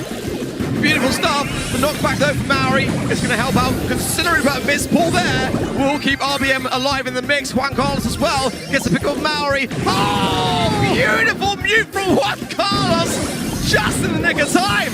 That's absolutely dirty. Joker thought he had the jump on him there, and he gets silenced instantly. Vatra now, 25 seconds left in the round. They have the lead, but RBM's trying to push back a little bit here. That extra durability was super helps, but it's not enough now. 2 stars in it. Vatra with the blue still. Good tap there from Payne, didn't follow up with the homemade recipe to Vatra fail, but nonetheless deflate the effectiveness of Maori with that magic hand. RBM is such a thorn in their side right now, but the response is good. Oh, the jump away just in time. Still the blue star for Vatra though, 3 seconds left. 2 and Vatra have the lead. The blue star is the difference maker in that first round. Oh my goodness me. What a close one to start this one off. And this is what we said coming in. This is very much a 50-50 matchup. Yeah, hold on to your hats, ladies and gentlemen. We are in for an absolute no-holds-barred brawl, and pun very much intended. What a exciting way to finish that round. Let's see now how this one fares. The Fat Splatter early on, allowing RBM now to push forwards from the Writers. The takedown from Mario was there as well. This is going to give Vatra even more time to get themselves set up here. RBM always going to be playing forward on this right-hand side. We need to dodge a lot of this tick damage, but doesn't mind too much. Maru will probably get plenty of supers as a result there. Joker cops a glancing blow from the Piper in mid. Will back away for a time, but Vatra have the lead despite not having the blue star. Here comes the Daryl roll. Going to be responded to by a tailspin. Joker trying to deal with him, and RBM's out of the picture already. Yeah, a little bit overzealous there for me. Just a little bit. It was a 1 versus 3, and despite RBM being able to cycle, actually, I mean, it's great to get the value actually to do so, but they've got to be a bit cautious. They've got to combine that aggression with some calculative ideas a little bit more. But hey, it's still the early game. I think it's not a bad time to start to do that. Juan Carlos starts to encroach again, but Joker gets in there. Bit of a star moment now. The blue star going over to Reply Totem. Mari's magic clubs keeping Maru topped up, and RBM struggling to get close. And that's a magic hand he'd sooner forget. Joker pops the flying hook there just for safety. And I think that was a white choice, but the taps there from Payne are strong. The healing puffs, though, is going to come in so key here. Great value for Reply Totem in this kind of position. If they can hold 4 here, they can survive this. Map really starting to open up now, giving Pain some pretty good sidelines. Something to be aware of. Pain is lurking, and he's timing this well. If they can just get one final swoop, they can secure this. It's going to have to be an all-in go now, as we're down to 18 seconds left in the round. Maru hold up in the corner there as Joker trying to soak a little bit. Pain trying to get a little bit closer, no connection there. Homemade recipe not elected to be used, and here comes RBM. In they go. It's going to be a tailspin from Joker as Maury's able to get RBM down. Juan Carlos trades, but it's a 3-star lead to Reply Totem. Murray's in danger, pushed up against the corner, but Reply Totem hang on. Great resolve there from Reply Totem. Just putting the confidence into the composition. You love to see it. Starting to get their pace and time their runs. We saw Joker there just really going in with the flying hook at just the right times with no Piper Super to be able to jump away, and that's what you've got to do. You've got to look for those moments of weakness in your opposition. Scary how durable Joker is compared to RBM. When that fight actually happens, it's pretty hard to get rid of the Carl, and Carl gets damaged while having that extra durability. RBM struggling there to break down Reply Totem's defensive setup. Here he goes again, on a Joker, he's going to back away, flying hook gets him out of trouble. Side lane aggression, 3 stars to Reply Totem, but Juan Carlos is doing a lot of work here. Fast splatter will, oh no! Maru there with a beautiful gadget there of the last hurrah to stay alive there. Keeps the stars with Totem. It's all gone wrong, Pain's trying to posture aggressively here, but not a great position to be in now. He is the pigeon amongst the cats apparently. Gets out there with the super though, back to safety. Vatra have to regroup. What Vatra do very well though is that just take their time, and they know that they can get the steal. Joker though is weak here, and they're in a great position there from RBM forcing Joker forwards, but now he's found some space on the right, and oh, great magic hand connection there from Maori. 7 stars to 0. Vatra are starting to crumble. That's the blue star. RBM had that, he's very low. Maori's able to pick him up. That's a crucial elimination. 10 to 2 in stars now. We had under a minute left. Decent lead for Reply Totem here. Pain has to be really afraid of those tick supers. They're really hard to deal with. Oh! Beautiful stuff. Great takedown. Everyone harnessing on the weak link. Juan Carlos is doing his best from the left. Oh, again, Maru. What a time tick head that really was. Beautiful. Taking it, and Pain can't do much about it. Again, RBM wants to move up. Magic hand. They won the Daryl. And they break him down to boards and rings. Juan Carlos now trying to pressure, and he actually hits the mute on towards Maru, but the magic puff still ticking. Joker now muted as well. Juan Carlos finds 2 supers in a space of 3 seconds, but he can't hold on. Here comes RBM to the rescue, or is he? Tail's been used there by Joker, and he's too durable. Far less close in that last round as Reply Totem plant their feet and say, no, we're here to play. The scariest part of that, though, was that with the number of stars that were available in that final push, Vatra could have got a steal. It could have been a tie yet again. That blue star surely would have been in their pocket of the back of it, but this is what I love about Reply Totem. You know, for a team that have really, struggled at the start of the year to find themselves in such a way, they've got that experience that when under pressure, they're able to look around those beautiful transactions there. You see how quickly the blue star changing hands there, and a round that was as close as that was, that's critical. Joker tries to go aggressive, flying hook there, but it's pretty telegraphed, right? An opportunity for Otis just to use that super, shut the Carl down. But I'm going to be honest with you, Carl may as well be a tank. In fights like that, as soon as RBM tries to engage, it's a tailspin, protected pirouette, super hard to bust him up, and I don't blame them for being excited about how this first set has gone. Great energy from Joker, and again, we were saying coming into this match just how reserved they've been around the hotel, and that's what we're waiting to see. It's really fantastic stuff. Oh my word, look at that. Yeah. Maori, 10 takedowns, Pain with 0 as well. Got to point that out too. Struggled a little bit there. Just couldn't quite find the momentum, the pacing. But Joker with the 5, Maori with the 2, but Reply Totem just really worked so well as a unit in that set. And again, they have to group up with RBM. Like, there needs to be follow-up when RBM goes in. You can see his damage. He's really designed to maybe take down a single target up close, but he wants to close the gap. The rest of the Vatra Gaming squad have to be able to follow up there. And you see that Joker comes out with the most damage, which is no shock because he's always in those fights. And again, he's looking to be the boogeyman of the metagame here at the World Finals. Yeah, I like the way that he was just so self-aware. You know, when you're a Carl player, you've got to time those aggressive ideas. Otherwise, you can be feeding stars into your opposition. The controlling element as well. A lot of the pressure of those situations was down to him to keep that Darryl at bay. It's like a real captain's role, doesn't it? Yeah. At least it's emerged that way so far. We're off to Heist next, ladies and gentlemen. This is Reply Totem's best game type, an 89% win rate in sets. Gotta be feeling good after snatching away that first set too. Bans are in as well. Colette, B and Brock for Reply Totem.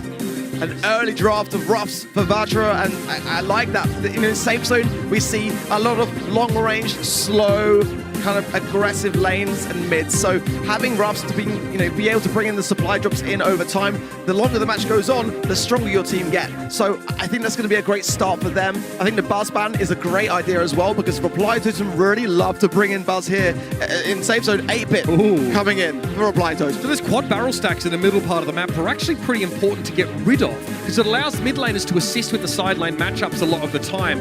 So Pain might look to try and remove those fairly early, or at least the one on Vatra's side of the map. Okay, our first Griff of the day getting picked up here by Maru. And a very underrated brawler, I've got to say, one that is often used in the North America and Latin North region as well, because they just seem to have an understanding as to how good it can be. I feel like they might go in with Piper here on the side of Vatra, or Bell even, because combining those rough supply drops with long-range sharpshooters, despite having the 8-bit turrets, on the side, and it is going to be Bell. I think it's great. I mean, having the nest egg in the mid is going to slow the advance, and forcing out Joker to have that damage booster on the ground. They can utilize that sure for a bit of defensive capability, but ultimately, as an 8-bit, without that, you're pretty slow and sluggish. Really enjoying this draft from both sides so far, actually. Nothing too wacky here, just some very solid, very dependable, serviceable brawlers. It's in the 8-bit from Joker. I mean, if that's where he ends up going, it's a real opportunity to make flashy plays with cheat cartridge moving around the map. So you round this out with Lola again, really reasonable, sort of mid to long range kind of brawler. And again, she hits like an absolute truck when the Megalomania is active.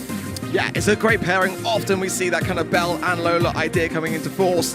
It hasn't been so heavily utilized recently in the EMEA region on this particular map, but I admire that coming in with it. I think many teams kind of forget about it.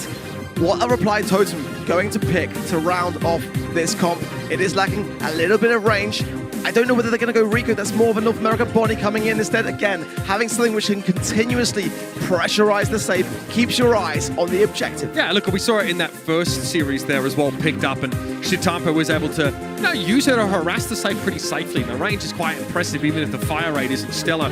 But then when, you can dive in all in that safe and really start to break it down, Shitampa especially showed us some flashy moments on that pick. So you got what you wanted. You got a little bit more range here for this composition. How do you feel these stack up?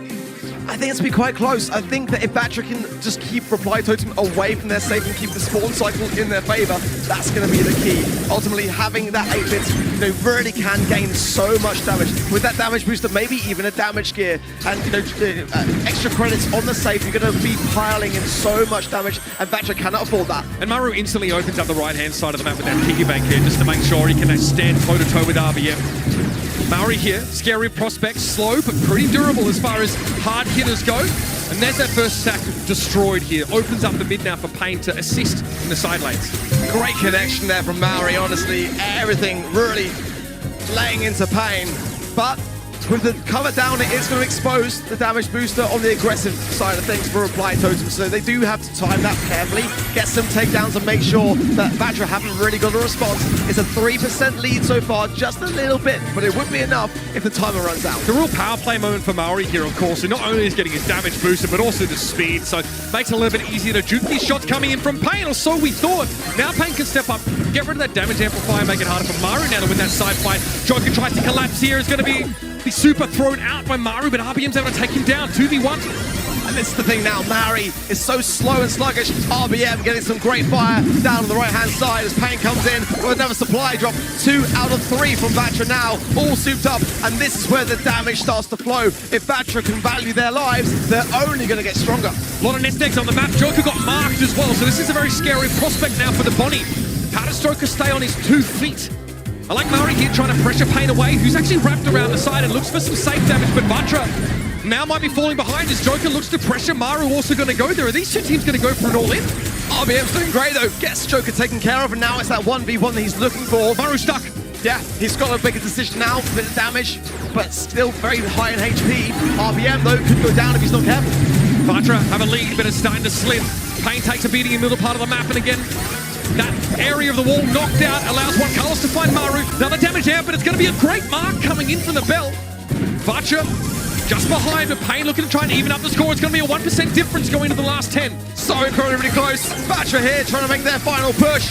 They have got the lead, but only by 1%. They've got to defend now for their lives as Maori approaches Broser. Oh, is it going to be a tie? Is it going to be a tie? 30%. Oh my goodness me! What a result! But it doesn't go anywhere. It's back to the beginning, but it just goes to show how close these two teams really are. Now, you've done this a while, Ark. You know, some would consider you a veteran, grizzled veteran, perhaps. You know what I mean? Not like myself in other ways. How often do you see this? How often do you see a draw on Heist?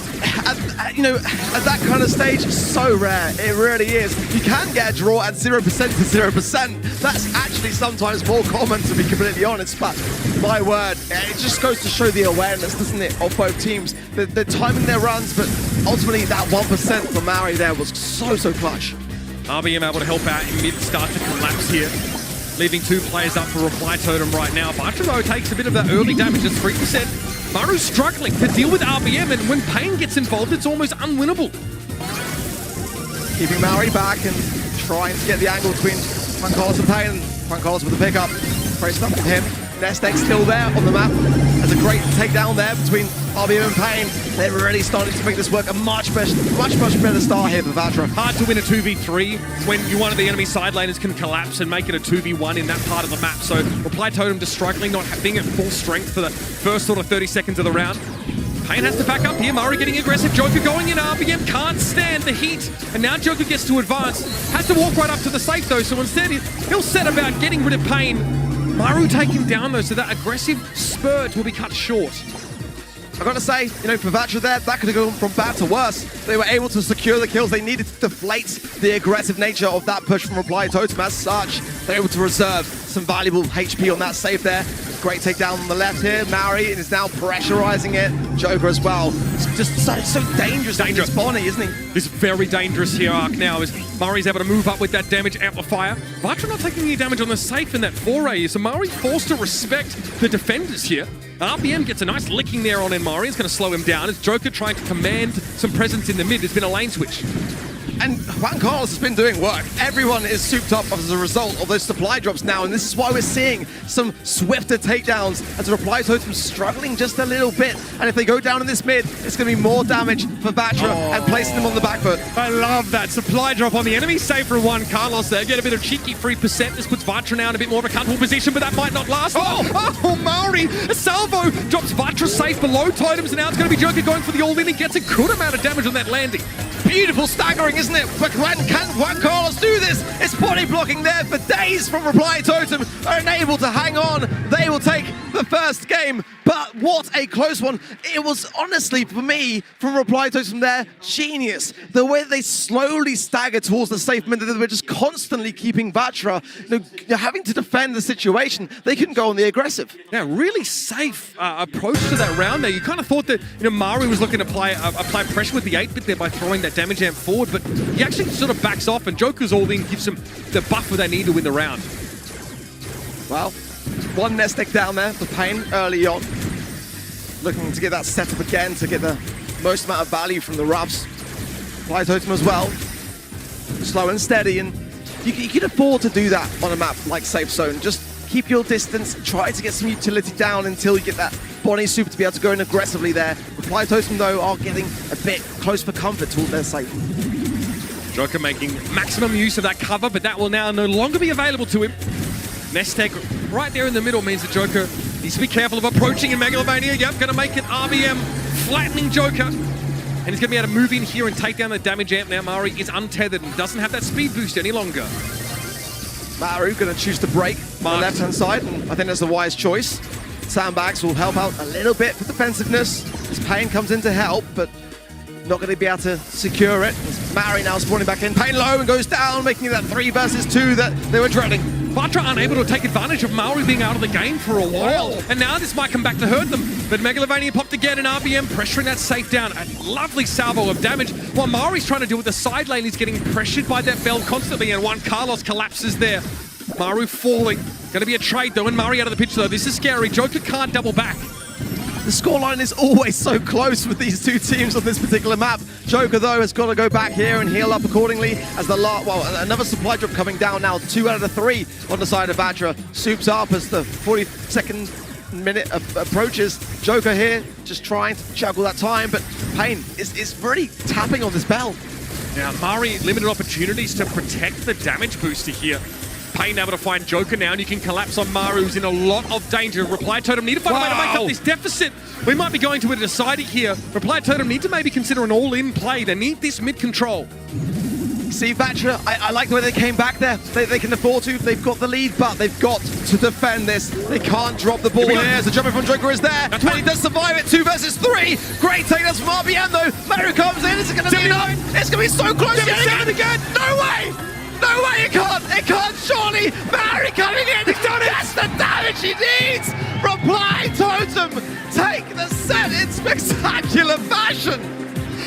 Well, we said it, they might have to consider an all-in at the end of that round, and an all-in is what they do. It's going to be the dive in there from Body to start it up. Joker wants to get there, he actually walks into a nest egg, gets slowed up, and he's caught out in the open with no range available to him. But it's Mari saving the day, walks on up there with 8-bit, plants himself down and says, that's safe, belongs to me. So exciting, isn't it? It really is. Just the micro plays with Reply Totem, and so calm in that respect at the same time. I think it goes to show again just their level of professionalism. They're just not in that headspace where they're panicking. It's just collected and so controlled in their approach. Very close stuff. Very, very much indeed, but Vatra just coming a little bit behind, and that, again, from Reply Totem just goes to show how well they fare in this matchup. Again, I think, this was really foreshadowed by both coaches coming into this game saying, we think we're like each other's mirror image. You know what I mean? Like from different regions across, across the Atlantic Ocean, we really feel like we have the same style. But look at this, by the way. Everyone's trying to body block from Mari's damage, but he just gets enough there with the last couple of seconds of the round.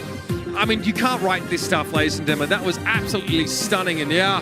Look at the amount of damage, by the way, the Vatra are able to do by comparison, and still, they drop the set.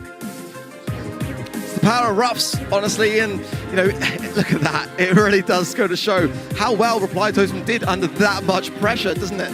I mean, it was such a tough moment at the end there because, it was a draw until that trickle of damage came in, and you've got to then body block every single shot. You don't have much space to breathe, and, it was just a bit too much for Vatra. It's been said at the start of the game, Vatra Gaming, potentially the most successful NA and LATAM North team in the second half of the season, are now staring down the barrel of an early exit from our World Finals. No more second chances for this team. This set must belong to them, otherwise it's all over. Yeah, it's now or never for Vatra. Well, at least now until next year. They've got to start to get the momentum. They had that first game in this series under their belt, but the reply of Reply Totem really was that to be marveled at. Brawl Ball is obviously a very fast-paced game, therefore you've got to consider a lot of brawlers that can really wrap and tie things up very quickly. I want to see that max ban, and I am going to see it from Reply Totem, and the Gale ban as well from Vatra, so far, so good for me. Snap pick the Gene straight away. Vatra want to make sure that they have the ability, of course, to get a brawler advantage and start to push up the field here. B going to be picked up now on the side of Joker, and Pinhole Punt, of course, is going to be our map here. Crow comes in. That's a surprising one for me, but I mean, again, having that slowing toxin, it's going to pair really, really nicely with B and just ensure those amplified shots just keep trickling in. Now, this is a tankier map. They've got the Gale ban in play on the side of Vatra. It would be the right time to bring something in, but the Ash ban there from Reply Totem is securing, therefore, out of the mix, the one that they feared the most. It does still have some options, though. Carl going to come in, and we've seen a lot of that particular brawler today. I mean, he is just absolutely insane, especially when it comes to the old go aggressive strategy. Penny here coming in. So we've actually seen her banned a couple of times, but now Vatra decide it's time to go for it. Yeah, and the pairing again between the Gene and the Carl, getting that magic hand to connect, and then having Carl just really come in and ensure that swift takedown.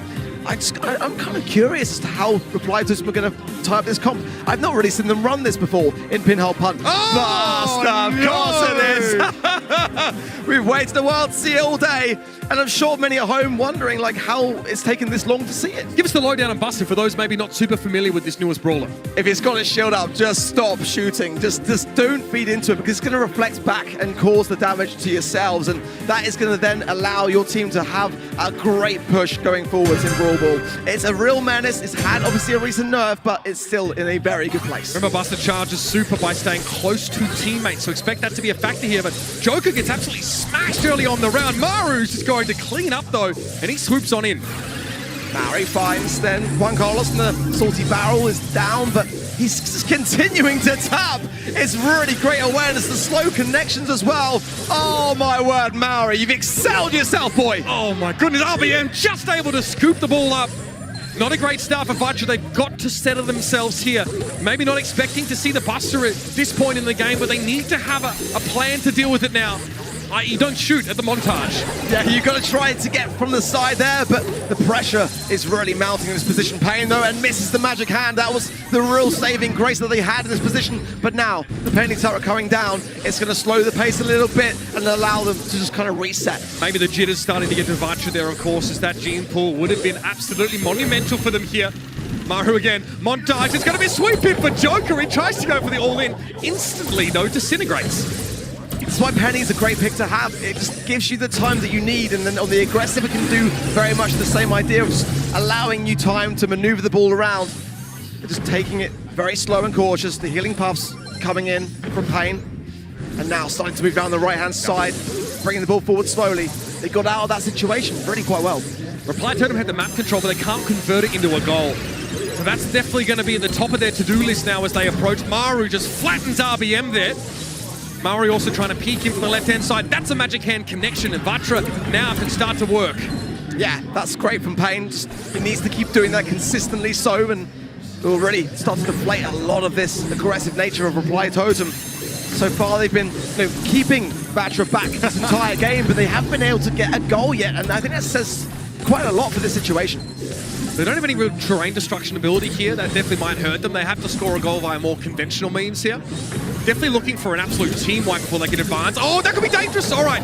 Maru falls back. Tailspin there from RBM. Knows he has the durability. Honey Molasses thrown down, and Mari's good on the conversion.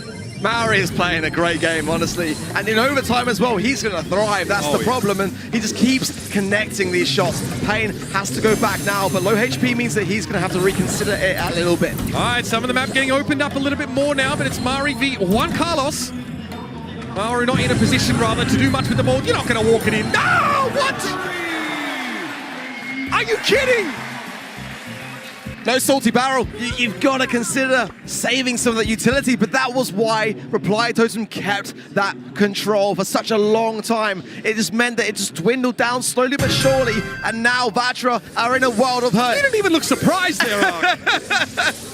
You've got to think about the late game. All right, RBM starting strong this time around, finding two big pickoffs. Great opening here. It should be a comfortable one for Vatra. Can they get there with Maru? Yep, he can't stop Juan Carlos. Even score. It's exactly the response you need under the circumstances. You know, the pressure could not be higher here. Against the match point, you've got to start to get that early goal. And, you know, they've shown and demonstrated already that they can defend these moments. So a great start for them. They've got to maintain it. Trade to start the fight there. It's going to be Joker yoinked out of formation. Iron High from Mari, hoping to line up Juan Carlos. Having some difficulty zeroing in on that penny and gets picked off again. Shell coming out, and that will, again, slow the pace just a little bit. But the positioning there from Vatra was great, honestly, just working those sides onto Maru. Maru as well can't really push forwards now. His Pain is very much aware. Maru low, this is starting to develop here. If Pain can get forwards, Joker knows this and goes in therefore aggressively. I love that play from Joker. It deflated so much of that situation that was starting to occur. Maru having used utility belt earlier on there as the map being opened up more. Means that he's a bit vulnerable at times. Vatra starting in a lead here in this second round. Honey Molasses thrown down the left-hand side. Juan Carlos sheepishly having to back away now under the effect of that slow. But Maru wants to push up. He wants to get aggressive. He might be looking for that turret here. Oh, kidding! Maru slots it! What a shot! Beautiful stuff. It really was. To find the angle, the observation was there. Oh, it's Reply Totem doing Reply Totem things here. And this could be the moment which they were able to seal it. But Pain, great connection, just able to turn the tide. In the face of utter audacity by Reply Totem, Vatra able to stabilize here. Here comes the swoop though, here we go, RBM able to hang on there. That's the second unsuccessful full dive from Joker now, but Maru wants to try and follow up and some of the damage done. Maori gets one, Carlos, 2v2, and Maru is encroaching. I love this plays from Reply Totem. It just feels like a bit of a matter of time, and the deflection again is there from Maru as now his team start to join in what is a great spot to have with 10 seconds on the clock going into overtime. Yep, map control for Reply Totem here, looking to try and send Vatra Gaming home. Overtime coming at us. Blinking, you'll miss it, ladies and gentlemen. Now the map is open. It's go time. Pain needs that pull, and he is getting some value along the way for it. If he can combine it with RBM, it will help out considerably as Joker goes in a bit overzealous, but keeping the pressure on. Maru and Maori are staying really firm to this push. He got it, Maru. You thought he might have overextended there for a moment. He tries to juke the shot from Pain, but he can't escape. Pain is going to wait for reinforcements here. Magic Hand is now available. 32 seconds left in the round, and Reply Totem are regrouping. Yeah, just taking it slow, allowing Maori to try to keep the pressure. He's got amplified shot now as well, and Pain has got to therefore be very cautious in his step. The ball, as Joker can jump in on that at any moment if he wants to. Maori pushing forwards, great stuff. Where's the ball going to go here? Joker pushing up. Dangerous, could be dangerous here. RBM on the ball though, 8 seconds left in the round. Here comes Pain, trolling down the middle part of the map, but Ironhide slows him up. Maori trying to deal with RBM. He's able to keep the ball from going in. And we have a tied game. Pretty insane overtime moment there. Again, so many close calls, isn't it? You know, both teams know exactly what to do under pressure. I think that's very, very clear. It's been a whisker between it all the way through, but we go again. RBM wants to push Joker back. He might be thinking twice about that. Slowing Toxin makes it hard to pursue, but Pain chips in there from the mid, finds that first pick off. Ooh, Maru goes down here. Could be an opening if they want to try to make a push for it. Pain connects, great stuff from him. Joker. Could he get the ball clear here? Maybe get a jump down too low. Pickup is there. He's been getting punished much of this round. RBM goes deep on Maru now. It's only Maori left. Bad situation, potentially becoming worse. Here's the dive from Joker. He knows RBM slowed up. Great pickoff, and Pain's in no position to push the advantage. You need these aggressive plays. It just helps so much the super passes there. Joker is going to make his way forwards. He's going to make it. Oh, missed pull is there. Joker scores. That is always going to be the risk in a situation like that. Go down in brawlers and have someone like Joker walk it in, the least durable member of this Reply Totem team. Honey Molasses won't slow RBM down there, though, and Vatra need to get moving. Yeah, there's very little time now to do so. And Reply Totem know how close they really are. Maru surviving as well on here, despite the flames on the map. Now, the inevitable happens, and the push forwards. But Vatra cannot miss this opportunity. They need to make this count. Perfect. Can't ask for much more than an RBM. RBM goes in, but the ball's out of control of Vatra. Maru's able to pick it up and stick it in the corner. Golden opportunity there, goes begging. Yeah, and this is the moment that they've got to make those moments count, honestly. Now, they're going to regroup into the mid and just keep that pressure on, and that's exactly what Reply Totem need to do. They've got the goal. They haven't got to do anything at all except defend. 45 seconds, all that stands between Vatra Gaming and the early exit from the World Finals. Ball back in the corner. Joker just testing mid here. Reply Totem don't need to overextend. They have the advantage, but RBM gets flattened anyway. Joker's able to dive on in. 30 seconds left, and the ball is tantalizingly far out of Vatra's reach. It's looking bleak for Vatra, and they need to get a push. The ball is there, but it's not the result he wants to bring in. RBM picks up the slack right hook in. He's got to go aggressive here onto Maru. 15 seconds remain. They might be able to do this. Joker's it's going to be close. Pain slow. Maru's going to be back in the fight now. Pain has no ability to really push the advantage, and that's going to be it. What a sad end for Vatra Gaming here as Reply Totem stand tall. They shepherd the ball and say, this town belongs to us. And with a sweep, no less, as well on the world stage, that says to me that they mean business. Many expected Reply Totem to have the edge with their LAN experience, but Vatra made it so close along the way. it could have gone a number of different ways, but today it was all about reply totem. And it's as good a time as any to say that we were wrong in our prediction, right? Teddy was right. Yeah, Teddy got it. We maybe expected a lot from Vatra coming into this tournament, right? There's a lot on the line for them here, and it's pretty intimidating. But now we see why Reply Totem were taking things seriously. They weren't pranking, they weren't running around, they weren't goofing off. They were in the tank preparing these strategies, and it pays off. They get themselves a date now with ZETA Division 1 in the quarters. That is a tasty snack right there, isn't it? It really is. I mean, you know, this was the prediction that I had the biggest trouble with. I took my time with this one. The others I felt pretty comfortable with. Just copium at this point, Ark. I know, I'm trying to regain some. Just own it like me, you know? I mean, I tell you what, Reply Totem have to be pleased with this result. Again, because we said, all right, a bit of a rough couple months in that EMEA region. Whereas Vatra looks so dominant here, but this might really give us an indication of how, as a region, EMEA is stacking up against the rest of the field. Their number 2 seed absolutely smashes Vatra Gaming here in a sweep. There were some close moments, some exciting times to be sure, but it's not enough ultimately from the 2nd seed from NA and LATAM North to advance.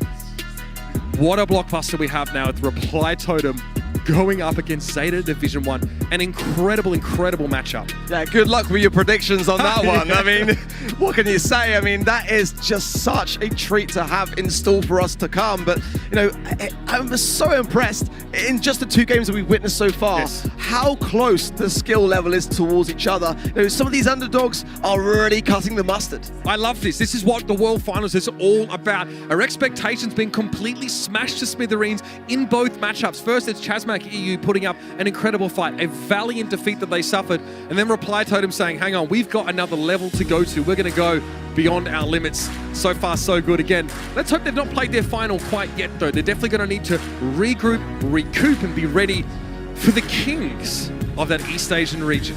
And, you know, going back to that quote from Inso as well, you know, he said, didn't he, that, you know, whoever wins that match, and he has got that match now, will take it all. So we'll see. We will see. Much more World Finals to be played, ladies and gentlemen, live here in Disneyland. We've got 2 more best of 5s coming right up, so don't go anywhere. This is the Brawl Stars 2022 World Finals.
Welcome back, everybody, to the Brawl Stars World Finals. We got a packed venue here today and 2 matches already out of the way. 2 more to come. I'm ready, set, and I'm so excited to be here alongside you, Teddy. How you feeling, man? Man, those 2 first matches, especially that second one, phenomenal stuff.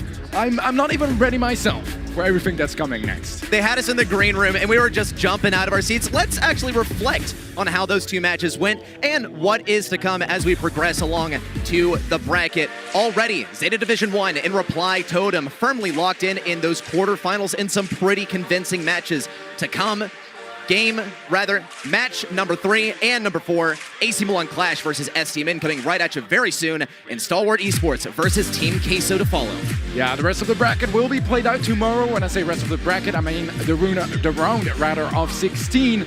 But wow, I mean, those 2 opening matches alone just made my day, and those 2 next ones are arguably even closer matched. Well, let's see what we thought on who is going to win those past matches as well, and catch up with how our predictions are going. You know what? The caster hive mind, it's not looking super hot right now. We're 1 for 2, but you're looking pretty nice there with the prediction of the Totem victory. All I can say is that some casters got their predictions right, some got them wrong. That's it, you know, gotta stay humble about it. 2 more to get correct today for the 100%. That's my goal. Hey, call me wrong, but there's nothing wrong about supporting your home region, right? That said, if you want to submit some predictions of your own, which you should, go over to event.brawlstars.com, submit your predictions, interact with the stream, and give your thoughts on who's going to win the match, as well as winning some awesome in-game rewards. I hear there's a pretty cool skin at the end of the road. Yeah, and pins and rewards. It's the best viewing experience, so big recommendation to go watch the stream from over there. Well, without further ado, we got to talk about our 3rd match of the day, AC Milan Clash versus STMN. AC Milan Clash, the first seed from the LATAM South region, versus STMN barely scraping by to claim that 3rd spot in North America. Yeah, very different stories on those 2 sides. AQM quite dominant, right? Whether it's in the BSC, winning a whole bunch of monthly finals, 5, as a matter of fact. But even in third-party events, they were the dominant team of LATAM South. STMN, a bit of a scrappy year, but they popped off in the last couple of months, and now they're at the peak of their form. High expectations on their end for the World Finals. And it seems like we both thought that STMN was going to take this one, but I think it's going to be extremely scrappy. It's got to be a 3-2 victory for whoever takes the win in this one. Let's take it over to the stage to welcome our first team. De retour pour notre 3e match, il y a beaucoup d'ambiance. Paris, est-ce qu'on est prêt? Bonne ambiance sur place, évidemment, AC pour le Milan 3e Clash. match qui va commencer ici, à Paris pour Disneyland. AC Milan Clash! AC Milan Clash, the #1 seed from LATAM South, and in fact, the very first team to qualify for the World Finals across all regions this year. Yeah, a very, very strong team. Have some experience in international play as well. The core team of Caradog and VTZim was ex-Aphelion at the last World Finals in 2021. Got top 16 there, eliminated first round. At MSI this year, with Moitab joining the team as well, they left top 8, so both big international events, they ended up losing the first round. They are hoping to get so much more, and they've grinded the entire year to get there. It's their chance to make it happen now. Certainly unfortunate outcomes for this team, but they have one final chance this year to bring things back. They got a little shown up by ZETA Division at the last World Final. Of course, ZETA Division went on to take the entire thing, now facing versus STMN. STMN, they made it to the round of 8 last year. Definitely going to be probably a more convincing game for these guys. We'll have to see how they face versus STMN, our next team here. Welcome them to the stage. Et leurs adversaires, évidemment, il est du côté nord-américain. Plusieurs pays qu'on accueille ici. Canada, Mexique, USA, STMN! Bobby, OG, and Czar. Sans is going to be watching from home this time around, as he couldn't quite be with us, but we're thinking about him here too.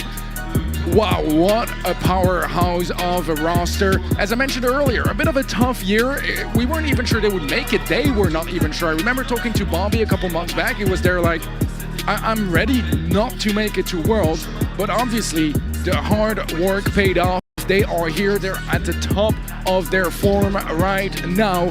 And they've had some disappointing results in international events in the past. They want to show that they are not only the best team in NA, but maybe even the best team in the world. Without a doubt. I mean, this team, a lot of people seem to think could go all the way, but maybe it's just NA vibes getting to their head a little bit. We'll have to see whether the NA vibes are enough to propel this team to a victory versus an extremely scrappy and extremely consistent LATAM South roster. That said, STMN, you said they were in their best form of the year, it looks like, and I completely agree. They've taken some very dominant victories, especially landing at the top of some brackets in some first places in the last month or so. So will they be able to generate that into some more momentum today? We'll only be able to find out once we get into these matches. Absolutely ready. And one of the big factors when it comes to LAN events, well, that's LAN event experience. And sure, AQM, they've had their fair share of experience, but as I mentioned, ended up, leaving rather early most of the time. On the side of STMN, it is quite a bit better. World Finals 2021, that was top 8, lost to Reply Totem. We know what those guys became now, so no shame to that. MSI, top 4, lost to ZETA One. So again, no shame to that, absolutely not. 2 monthly final wins this year, but also SPS and A, they were dominant. Also in Bogota, they beat Tribe on LAN. So at the moment, it seems like they might just be the best North American team when it comes to LAN events. No doubt, these guys, they are just crazy at LAN, and well, what do you know? We're at LAN. We'll have to see how their previous victories translate over into this big arena. Definitely a big crowd as well. Can only speculate as to how much the pressure might get to them, because we did see the performance from AQM last year in front of a more intimate audience, but we did see the meta sort of arise as far as getting loud, getting proud as well, and sort of trying to intimidate your opponents with the loudness and with the expressions as well, and we saw that from STMN in full force. Yeah, this is going to be a super, super fun match. Both teams quite evenly matched for very different reasons, but it's just going to be a great one to witness here to settle who will secure their spot in the top 8, make it all the way to day 3. On the side of STMN, I have to say they are going to be my favorites for this one. I feel like they just have a little bit of the edge when it comes to experience in the LAN setting, experience in general. We're talking about Bobby, OG, some of the longest lasting players in the entire competitive scene, and they're in great form. There were questions, even last year of if they wanted still to compete the upcoming year, and their duo has held so strong. Czar adding a lot to the table as well. Recently, Sans 2 again can't quite make it here today, but what a powerhouse of a team for STMN. AC Milan Clash better be prepared. No doubt. I mean, STMN, this is the team that we are familiar with in a LAN setting. It is unfortunate that Sans could not be here, but we'll just have to use that and draw upon what we've seen from this team previously, where they did unfortunately go down to ZETA Division One when it came to that MSI, but I believe a lot of people were impressed with how they were able to perform versus that team. And of course, we saw them play earlier today. It has been very well proven. ZETA Division One, they can bleed, but can they be brought to their knees? Only SK was able to answer that question. Is Stamina able to offer sort of the same retaliation? It's a mystery. We'll only be able to tell if we see that matchup happen, and in order to do that, they'd have to face versus AQM and take a win here. Yeah, talking to both teams, they all kind of think they're the favorites in this one, which is interesting and says how closely matched it is. Truly, on paper, this could absolutely go both ways. I think the caster prediction somewhat reflected that too, and a lot of the players I've talked to said, yeah, AC Milan Clash, they've been playing really well. STMN maybe a little bit more inconsistent, but yeah, this late year form they have is very, very scary, and despite being the 3rd seed of NA, we just saw seed 2 of North America go home. A lot of teams consider them and rate them higher than that and have higher expectations from them. Love the basketball and NA sports jerseys on the STMN side too, really bringing the vibes from home, making themselves comfortable on the stage. I mean, that's what it's all about, right? You gotta bring it back. I mean, the Brawl House was quite comfy here, but if you're able to wear some comfortable sort of athleisure on the stage, then that can maybe ameliorate some of the tensions. Yeah. I mean, okay, whatever. NA vibes all the way. I'm not even gonna pretend like I'm not a biased caster out here. No, still. STMN, I mean, definitely the focus of the discussion here for the English-speaking community, but for AQM, right, we talked about favorites here, and probably the favorite of the Spanish-speaking community, and when it comes to Latin America overall, no doubt. Yeah, absolutely. So, Reddy, I'm going to ask you a question. If, you had to make odds yourself before we see the predictions from everyone at home, what would yours be? Is it, 50-50, 60-40? Where you at? Going 65-35, but favoring STMN.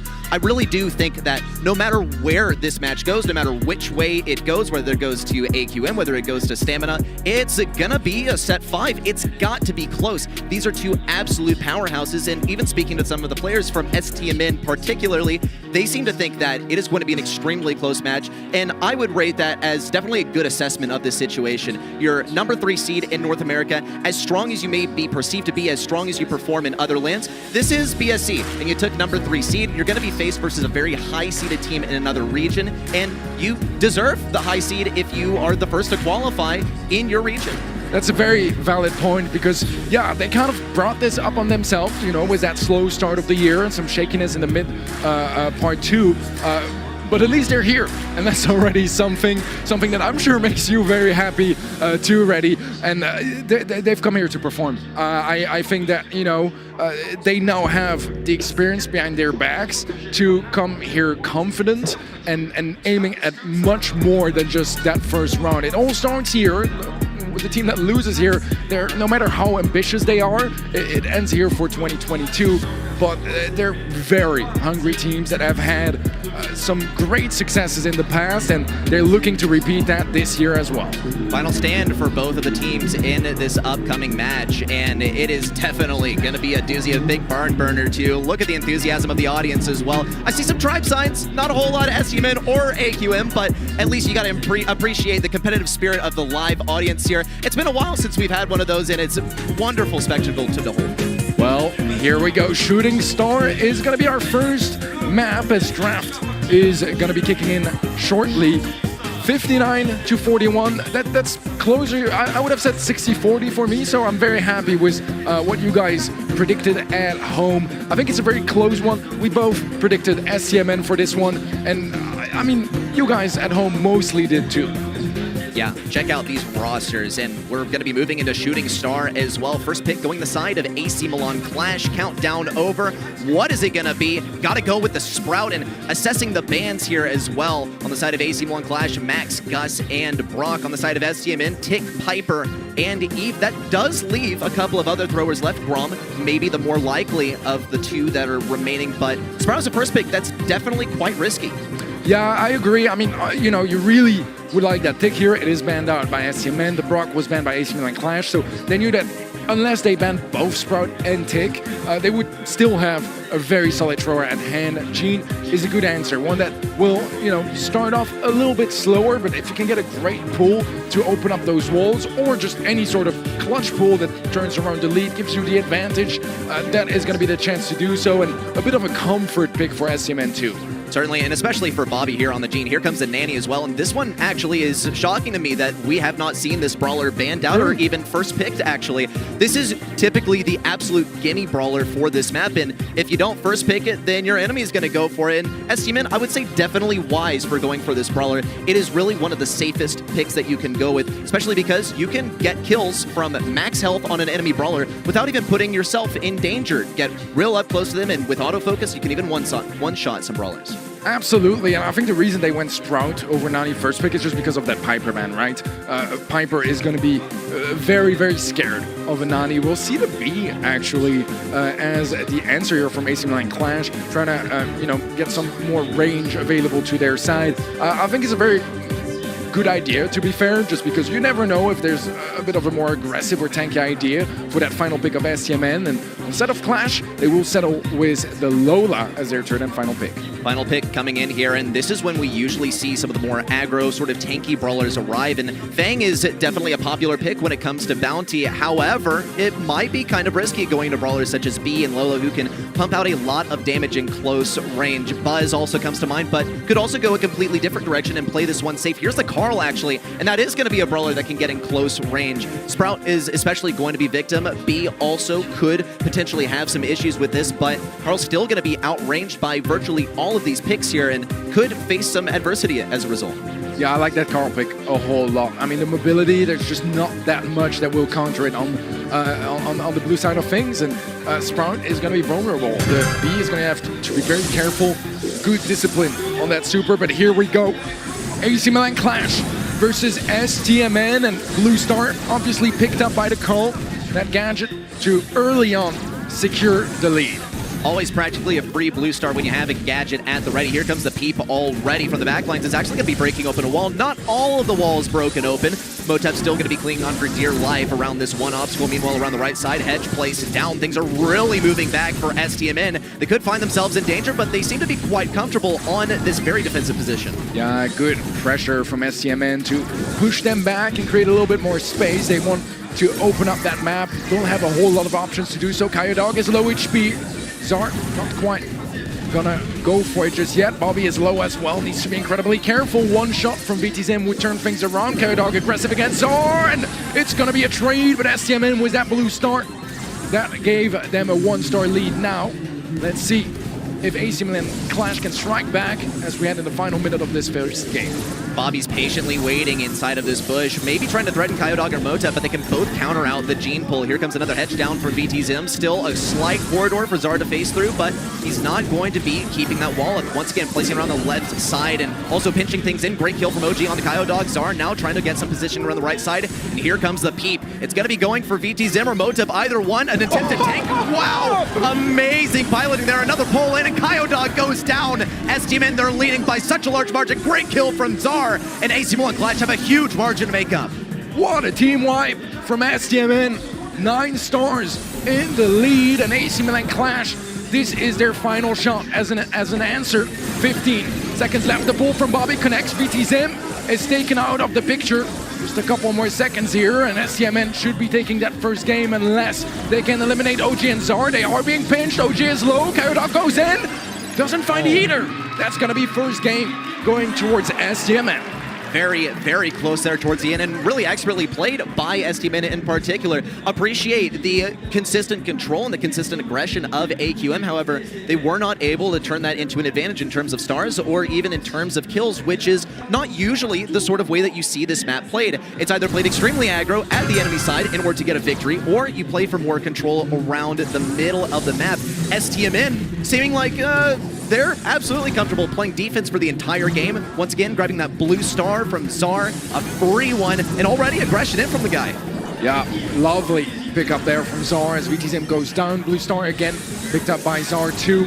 So far, he's been doing a phenomenal job on the Carl. Kyodog getting up close, though, needs to be careful. He's one shot, the pull from Bobby connects, and that's 5 now in favor of STMN. Motep continues to try and find position around the right side. Here comes the peep, but it's going for the wall break, actually. Already saw all 4 of those walls broken open on the left side. It seems to be giving a slight advantage to Kyodog. Meanwhile, big damage coming in. Here comes Zar. He's just looking to peel some of the attention off of his teammates. Great kill with Return to Cinder. Another one onto Kyodog, and Motep's running for the hills. He's right back over to the right side to get another push going. Whenever it feels like AC Milan Clash are starting to get some good positioning, Stamina somehow have been shutting them down. I think a missed pull from Bobby there, but there's a peep heading straight towards VTZM, and he runs into it to 13 now in favor of Stamina Esports. And AC Milan Clash, they need a miracle to save them from losing this first set. Have to commend the great dodges from Kyodog so far. OG certainly a tough opponent to face versus. Here comes the hedge in on the left side, and Zar just keeping himself alive, popping that protective pirouette to take a little bit more damage. Here comes the Ego run the left side. Big pinch here from VTZM. Bobby's all alone. 1-2 kills for AC Milan Clash. They are still a significant margin behind STMN though. Yeah, it's been OG getting so many kills this game, sitting on 6 stars now. He would be a very good target to take down, but another pull from Bobby. OG to confirm the kill, and Zar creating some space on the left-hand side should be more than enough to secure this first set in favor of the Americans. They say that caster shouldn't talk about the draft, but I think we need to talk about this one. Nanny, it was shown in the stars, it was shown in the gameplay, and even in the pick phase, it was an omen of success for STMN. This pick worked absolute wonders for the guys, going completely undefeated that entire round. OG, he had 7 stars in the blue star at the end of the game. Just amazing draft and consistent stuff from STMN. He had 7 stars in the blue stars, and that's considering the fact he used his speed mostly to open up the map. It's not like he was getting like all the kills with his speed. No, he was just hitting those freaky shots from afar, getting that chip damage too, not letting them just heal back up. And that comp from STMN is a threat. Once those walls are opened up, especially with some more fragile brawlers like Sprout and V, the chip damage and the heal cancel potential on the side of Stamina is huge, because whenever they push up on the side of AC Milan Clash, there's going to be some little Gene shots and Nani shots that just trickle your HP down, and they can't afford to fall back. We're really overcommitting a bit too, and AC Milan Clash were punished big time.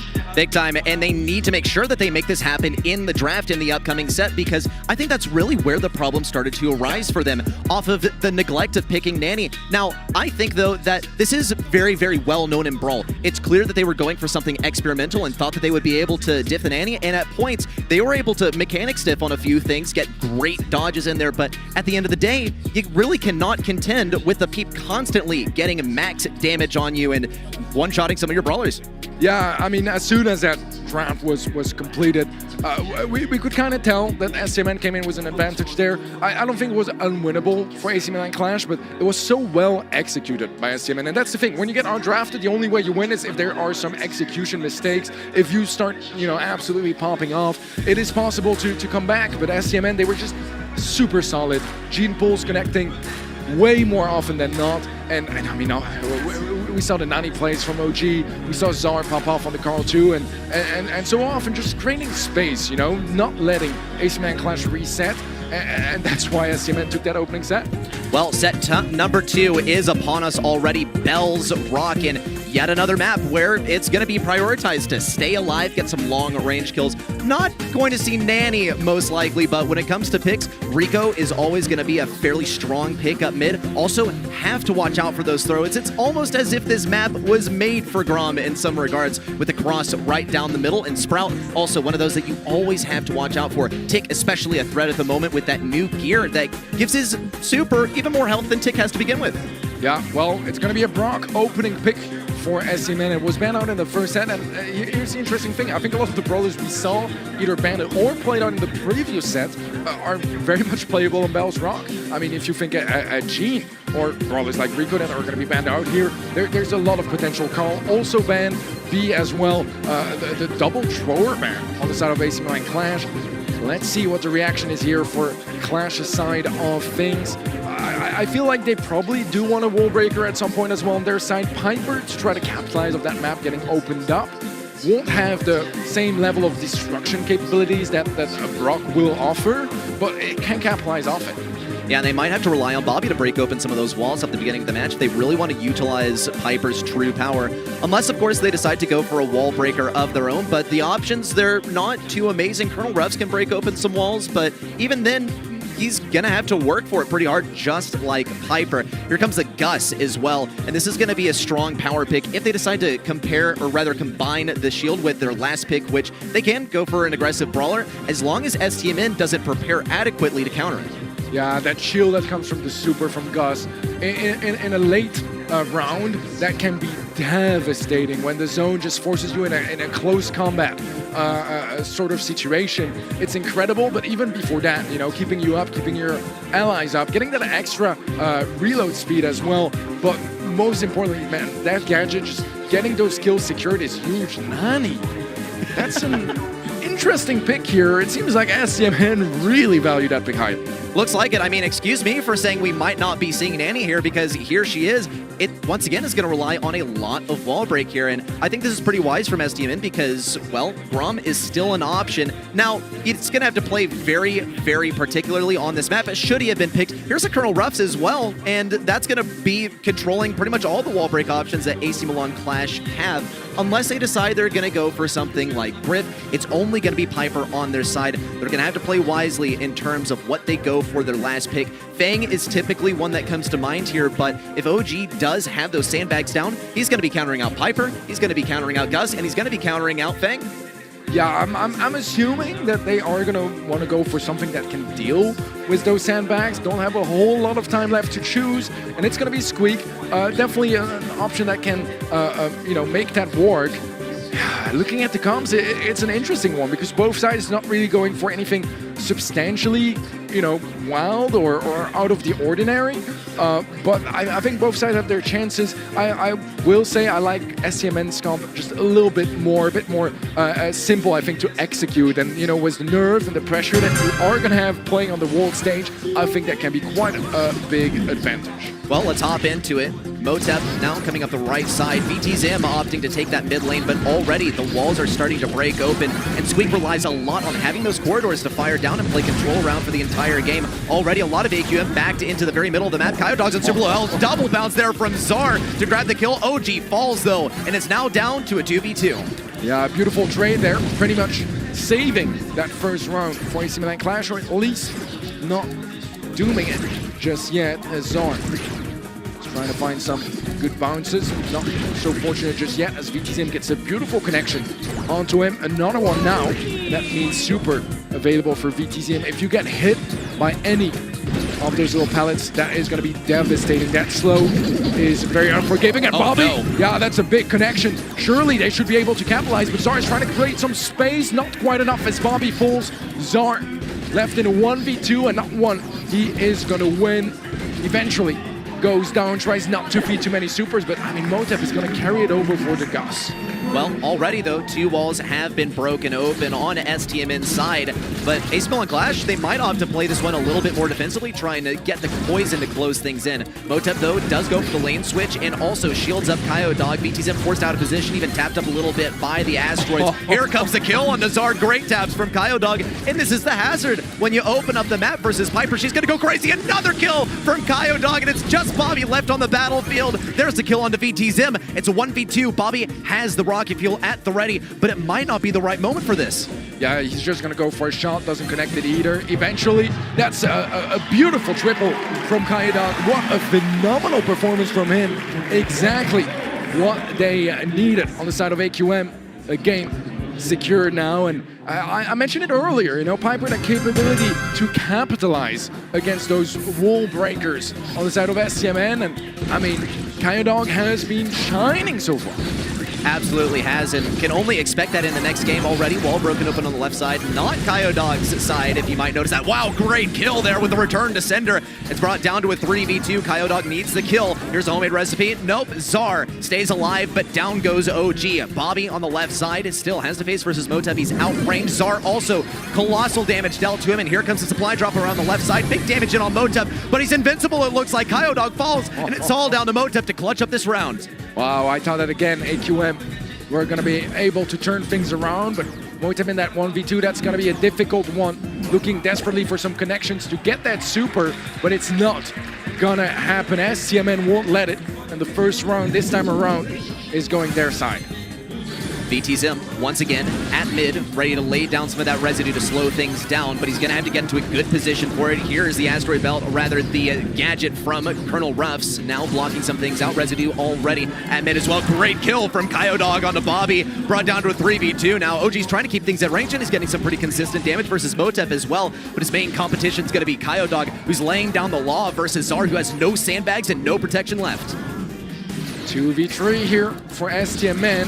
Still trying to turn this one around. Have two supers, but they want to use them too early. If the round is lost, they want to carry them over to the final round. And yeah, this does not look very good here for STMN, as Zara is just hoping for the gas to spawn as quickly as possible. Does not want to feed any super. It's only going to be the Piper one carried over, so not the end of the world for STMN.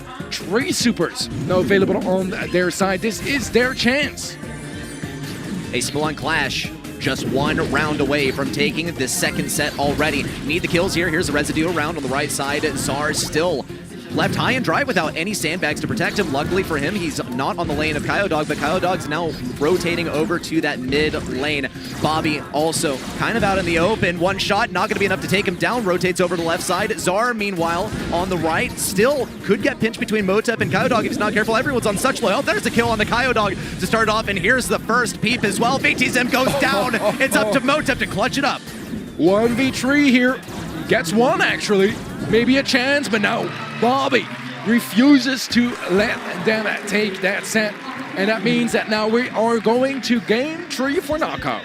Put AQM and STMN, put them in a blender, shake it up, and what do you get? A real scrappy match, and that is absolutely what we have expected. It's absolutely what we are seeing as well. 1-1 on set number 2. AC Milan Clash is still just one game away from evening out the scoreline. Motep on the right side faced versus Bobby is going to be at a range advantage as well. Also with the left side broken open. Oh, not going to work out so well for Zar. Kyodog with the jump back as well, but an eventual kill onto the guy from OG. Wow, what a big tag there onto Motep. Can they finish him off? And Oh! Final connection from Bobby and STMN. One more round and they double down. Secure that second set. That would be absolutely massive for them. Off the bat, a peep heading their way. Kyodog super low HP, but still alive. That's something he's going to be very grateful for.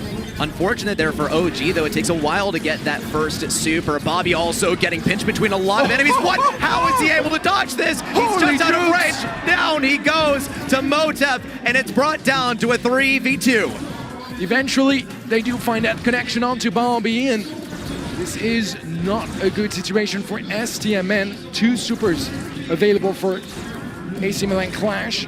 They will make sure they only use them if they need to. Want to carry them over to round number 3, and that is going to be a great pickup from VTZM. Only OG left alive, and I mean, it's going to be the final round here that will decide who takes this knockout set. This one's chalked for AC Milan Clash in this round. OG is just focused on getting that next super. He's got to make sure he doesn't feed any to Kyodog. Motep is going to be left with his super. Same for VTZM, and that's definitely a worthwhile asset to have. However, Zar still does have the treat around the left side. It's going to be making its way onto OG on the nanny. Big damage coming in. Almost a double slow, actually, as Zar was nearly not able to get out of range of that attack on Bobby. Still, though, they've shaken it off, but they have lost a lot of ground at mid. Yeah, look how much space that STMN have conceded. The peep looking for VTZM, finds a connection. 300 HP. Zar is one shot, but he still lives. The super to relieve the pressure, but that rocket ray not going to find much of a connection there. VTZM playing max range and playing carefully, as this is a very, very important round. A big connection from OG. VTZM is low. Motep going in. That is going to be the first kill. Motep one shot. Can they find that final connection? They will. It's only Kyodog left alive in a 1 versus 3, and Bobby takes him down 2-0 now in favor of STMN. Not a dominant set by any means there from STMN. However, this has been such an even match, especially coming off of the second set. Knockout, it never fails to deliver. But the nanny doesn't seem to fail to deliver either. That game-winning kill as well, and we saw it in set number 1, we saw it in set number 2. I'm not going to go ahead and say that we're not bound to see it in set number 3, because I've already been wrong once before. I love what I'm seeing from both teams here. The strategy of opening up your side of the map, not something completely new, but something that is very welcome to see. STMN, they destroyed their walls, so they have more space to navigate, more space to juke and dodge their opponent's shots. But I love the fact that AQM, they didn't care. They were still like taking those duels and taking those fights, trying to get those out mechanics and some great positioning as well. I think Motep had a fantastic game, as well as Kyodog on the Piper, but it was still not quite enough. Looking at the stats, I mean, DPS diff, kills-wise, it's incredibly close, but STMN just barely going to be taking this one. No doubt, and I mean, what a beautiful set there for Kyodog. Despite not taking the W overall, the homemade recipes one after the other to clutch up an entire round, though, was simply beautiful, and it looks like the Piper pick paid off in that specific matchup. The others, however, didn't seem to come through, and we saw, actually, the nanny breaking open so many walls, as well as Brock making the same thing happen, and while it was a risk, it paid off for STMN as well. It seems like they're very in tune with what risks they're willing to take and how exactly they might turn out. Yeah, one of the things I want to compliment as well about AQM has been their ability to trade. You know, how many times did we see an instant kill from STMN early in the round, and somehow AC Milan Clash are able to pull through, turn that back into a 2v2, keep it competitive. That's the reason it was so close, because STMN, they were in the driver's seat, but AC Milan Clash did a great job at adapting. Not quite good enough, and this is going to be their final chance. They need to win 3 sets in a row here, otherwise their stay at the World Finals is going to be short-ended. With STMN already having 2 set victories under their belt, they're simply 1 game away from already being at a match point. And we've seen a sweep earlier today, but it didn't go quite this fast. AQM, they got to bring down the momentum. However, Brawl, that's not really one of those where you expect the momentum to crank down at all. If anything, though, historically, Brawl has actually been STMN's weakest game mode. They only have a 44% win rate on this mode. And when we head over to AQM, they have an 83% it's win their rate best on mode. It is their best mode. Yeah, that is their chance to start a comeback. It's going to be right here, right now, which is a good thing, because it's their final chance. Gil, first pick on the side of AC Milan Clash, as we see an Otis immediately on the side of STMN as a response, just reading out the bans quickly as well. Surge Barley and Squeak will be banned out by AQM. STMN, they really don't want to see any B, any Ruffs, or any Penny. It's also very clear that AC Milan Clash, they don't want Gale to go over to the other side, more importantly, because, well, that can seriously ruin their plans of getting a tank pick on their side. It's definitely, oh no, and here's Buster, and we saw how that one worked out earlier. It is such a dominant pick. How do AC Milan Clash plan to respond to this? Because Zar, if he wants to push in, he can simply throw up that super, throw up that shield, and deny any possibility of Gale pushing him back. I like the confidence from STMN. That is definitely gonna be an interesting third set. Super Beach coming up soon, as we are waiting for the 4th pick, second for AC Milan Clash. We'll get 2 in a row now to complete their comp. We'll be seeing a Spike. All right, not the flashiest brawler, one of the most iconic of Brawl Stars, to be fair. It's an interesting one here, not really, you know, countering anyone per se, but it doesn't really get countered either. So it's going to be a bit more passive, getting some of that damage from afar, chip damage from the curveball. I assume they will run. Fertilizer is not something you never see, but I would probably expect, you know, the traditional curveball at this point. No doubt. Here comes a Max as well, and that's going to be an attempt at sort of getting right up in Zar's face, as well as putting a lot of pressure on Bobby. I don't really see how the Max comps works out without just considering how Gale might operate as well. Gale gets right up in your face. If Zar doesn't have a super, that could be a bad situation. But so far, Buster, it's just looking incredibly convincing on the side of STMN. Otis is going to be able to slow down any kind of Max pushes in as well if he has his super. Super denial is going to be probably the most important thing for AC Milan Clash here. There's the, oh no, not the Pogo tank. Wow. What is going on? Wow. I mean, Team Queso haven't even played yet, and STMN are bringing the cheese here, as we are going to see Buster, Poco. Do you think they're just going to walk forward towards that goal, get healed, have a shield down? I mean, I could see that happening. I would roughly estimate that that is a plan. If they also stay right on top of each other, they can passively charge Buster's super. Here they come, and no, more of a lane situation. Zar, though, is going to be face versus Kyodog at mid, working at a similar range as well, but not quite the same speed. Mutual takedown, a little pass up to the left side where Bobby used to be. Could have been a goal off the beginning of the game, and it's very clear that that was a strategy that STMN is going for. Now they need to hang back and regroup. Yeah, VTZM's positioning his forward there. Gonna get pinched and taken out. Bobby might want to move that ball around.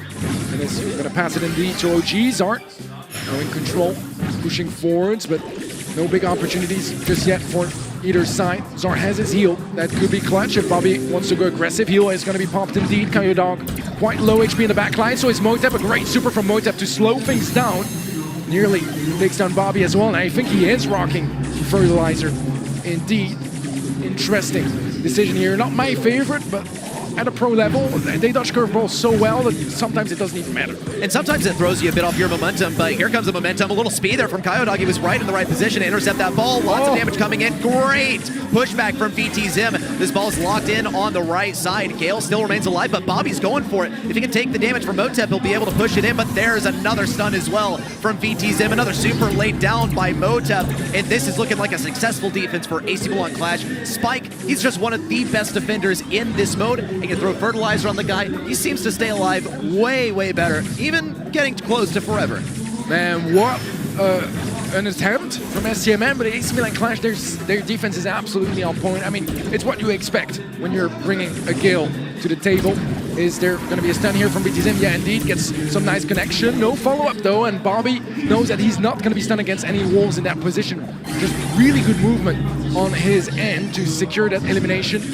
Let's see if that is going to be enough.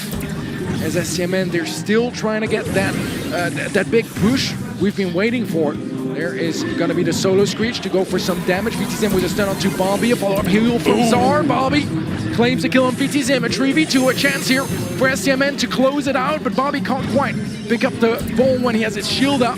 And for now, it seems more and more likely we're going to be heading towards overtime.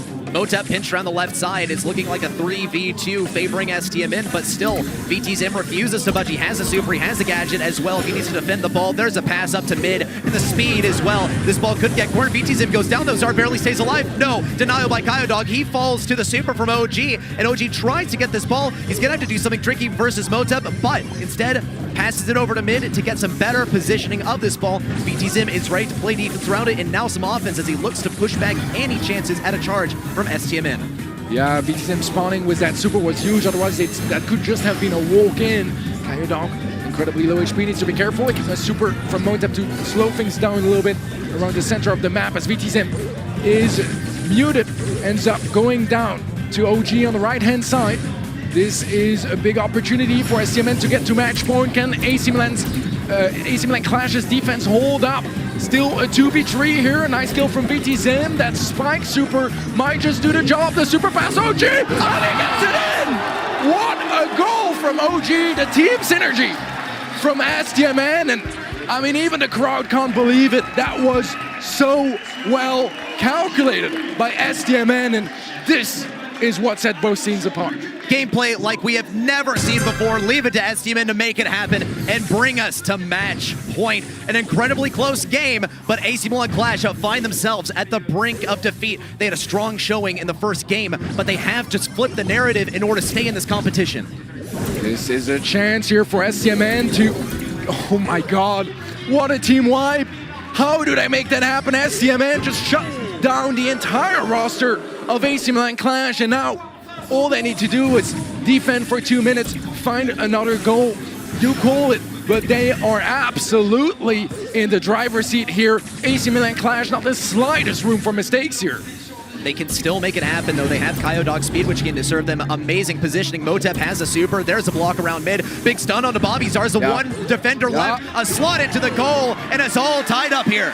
Exactly what Clash needed, but we still need to be careful. A single goal from STMN, and it's all over for this year of the BSC for AC Milan Clash. Speed bumped by Kyodog, a shield from Bobby as well to move forwards. VTZM has a stun.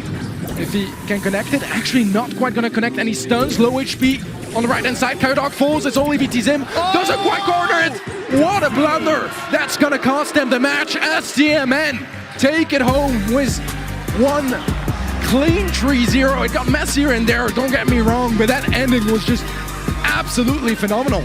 Telepathic control there towards the end. Pass me the ball, and I'll end it very swiftly and painlessly here, says STMN. Surgical gameplay from the guys. The Buster came through in the end. The Cheese reigns supreme, and AQM, no response on their side. A nearly perfect 3-0 sweep. Only one game going over to the side of AQM. Unfortunate showing here from AQM as well. They win out first round in the last World Finals to the World Champions. Then win out in the first round in MSI. And once again, go down in the first round to STMN.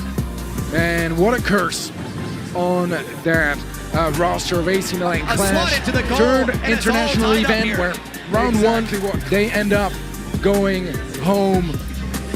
Look at the nerves at the end. VTZM, he wanted to corner it up behind the twister, but just kind of messed things up, and you can see from their reaction that's not what was planned out. What a showing though from STMN, and even though it wasn't perfect, there were some very messy games and some that AC Milan Clash frankly could have ended up taking. No doubt. STMN just a little bit more on edge, just a little bit more sharp and ready to play under so much pressure, because truly they are absolute LAN demons, and they showed that again today. Not just land demons, but also just amazing drafters, as we can see, because if you can get away with the Buster and Poco, what is going on there? I said it, it's mind control at this point, and it all came to fruition there towards the end. The little pass out of the corner with what is one of the most solid defenses in the game, defense there by the Twister, just stellar gameplay by STMN, and STMN comes into this expecting a very close match. 3-2 either way, and they come away with a 3-0 with only one loss game-wise. That is domination. Yeah, what a crazy result here. We are going to be seeing our MVP, and it is going to be OG actually. Wow, he had a phenomenal performance off the bat, whether it was on the 90 or later on. He really popped off here. I think it was a team effort to my eyes for STMN, but he had a really good performance, and it's good to see him in that position as well. He's not necessarily known as, the mechanical beast that Zara and Bobby are, but he had a really strong series here, and we know as well how important he is to the roster, just when it comes to morale and keeping that team synergy that we know STMN for. Well, it looks like we predicted correctly. STMN, they take the victory, and it looks like all the casters are correct in that regard. If you want to submit some predictions of your own, make sure you go on over to event.brawlstars.com, get some in-game rewards, interact with the stream, vote for your MVP, and also who you expect to win, and get some good old loot for it. It's always a fun time. With that, though, STMN, they're headed on to the quarterfinals, and AQM, unfortunately, are sent out of the competition early once again. We'll have to see how they answer next year, but for now, STMN, they reign supreme. Yeah, we thought this one was going to be a close one. We called it a close one. A lot of people at home, a lot of people here, the pro players, we're calling this one of the closer, round of 16 matches. It really wasn't. They had their chances here in their AQM, but man, STMN, they are looking good, and some justice for Vatra that fell too early. Well, with that last game underway, or rather behind us, let's check out how the bracket has progressed. We still have one more match left for the day. The final one is going to be Stalwart Esports versus Team Queso. Stalwart, the one qualifying team from their region, won every single monthly final in their region, and Team Queso across the way, they won the May monthly finals, but since then, there have been roster swaps, breakups, and a little bit of trouble as well. Yeah, it's a very interesting match here. Another one that could arguably be, on paper, one of the closer ones of the round of 16. Maybe not necessarily for the best reasons. I think a lot of people expect and would rank Stalwart Esports and Team Queso around the bottom of the power rankings. We've seen all over social media talking to pro players, coaches, everyone here. But, they come here with nothing to lose, a whole lot to prove, and we've seen in the past how dangerous that sort of combination can be, and this is a great match for that too, because, one of them is going to win that first round, build a bit more confidence getting into the quarterfinals, and who knows what happens from there, because both teams have really solid players and a lot of potential, which I hope they truly showed today. Well, let's talk about Stalwart Esports. We mentioned the one qualifying team from the region won every single monthly final, and containing some recurring Worlds qualifying players. Response and Coop to Ace, they are back for yet another year in a row. Coop, it just seems like going to Worlds as a player is just another yearly occurrence for him. Yeah, it is something, that worries me a little bit on Stalwart's side, that they were maybe a bit too unchallenged this year, as they were last year, and we saw, what happened afterwards, right? It was Worlds, MSI, just really not the sort of results that we expect from a team that dominates through their region. And that's going to be the big adaptation that comes with that challenge, is that you need to somehow just rise up that level furthermore and be, used to competing against. Because when you're winning everything, you're not competing as much as you are participating. And right now, that was their environment. Whereas Team Queso, I mean, they come from one of the most competitive regions with the most spots. Sure, that's why they made it through most likely as well. But it's been battle after battle. It's also been disappointment after disappointment. I mean, looking at the Snapdragon Pro Series Season 2, 0-7, lost basically to every single major EU team and even some non-major EU teams. So it's been a bit of a scary prospect on the side of Team Queso, but I think that's something that's really here for both teams, and then facing each other here is more of a blessing than anything else, because it's very close to a 50-50 on paper, and they really need to build that confidence moving forwards. And a lot at stake in this matchup as well. Let's remind everyone what exactly they are playing for. The prizing here, the grand prize, the world champion team, $400,000. For second place, $200,000, which is still a huge sum of money. Third and fourth place, $80,000. Fifth through eighth, $30,000 and $15,000 for showing up to Worlds, right? Getting to the stage, which is no easy feat. Yeah, I love their showing up to Worlds as if, it's open entrance. Yeah. No, they have to qualify for to even be here in the first place. And as we said, it was more of a struggle for Team Queso. Stalwart kind of just breezed through, but we've seen in the past, whether it was for mainland China or for SCSA and ANZ, that being unchallenged more often than not tends to be a bit of a problem. Although, the exception, Na'Vi last year, also, a team that had just a flawless track record and yet popped off at World. Stalwart, they are the only team that won 7 out of 7 monthly final this year, but is it more of a reflection of maybe the lower level of the region, or of their own, domination? From talking to the pros, it seems to be more the first, and I'm cheering for Stalwart Esports to make their region proud and go, past the first round again. There is a certain aspect of greatness that comes with being sort of an unknown enemy, right? And what we saw from Stalwart Esports when it came down to the final monthly final, they played some funny brawlers in that final matchup, and I think that that's quite indicative of just how far they are above the rest. And also, it serves to conceal, while probably not intentional, to conceal what exactly they're going to be pulling out here at Worlds. And with Orca joining their team at the last minute, because unfortunately one of their players, Sargent, was not able to arrive here. Orca, he's well known for pulling out some of the wacky stuff. At MSI, we saw him come out there with a Carl, and it didn't exactly work out. However, only about a month later, Carl was the central focus of the meta, and once again, I think that really serves to justify and explain how these picks here, they could be pretty legendary and pretty inventive. Yeah, well, guys, before we get to this match, sorting out some technical difficulties, we are going to be going through some of the highlights of the day so far. And trust me, you're going to be happy about it, because there was so much exciting stuff. That was match number 1 here, ZETA Division 1 versus Chasmac. I think Chasmac played really well. They took a set from ZETA Division 1, which, I mean, very few teams have been able to successfully do in their entire careers. But ZETA, they're ZETA. And Tempo is Tempo, and played exactly how you'd expect.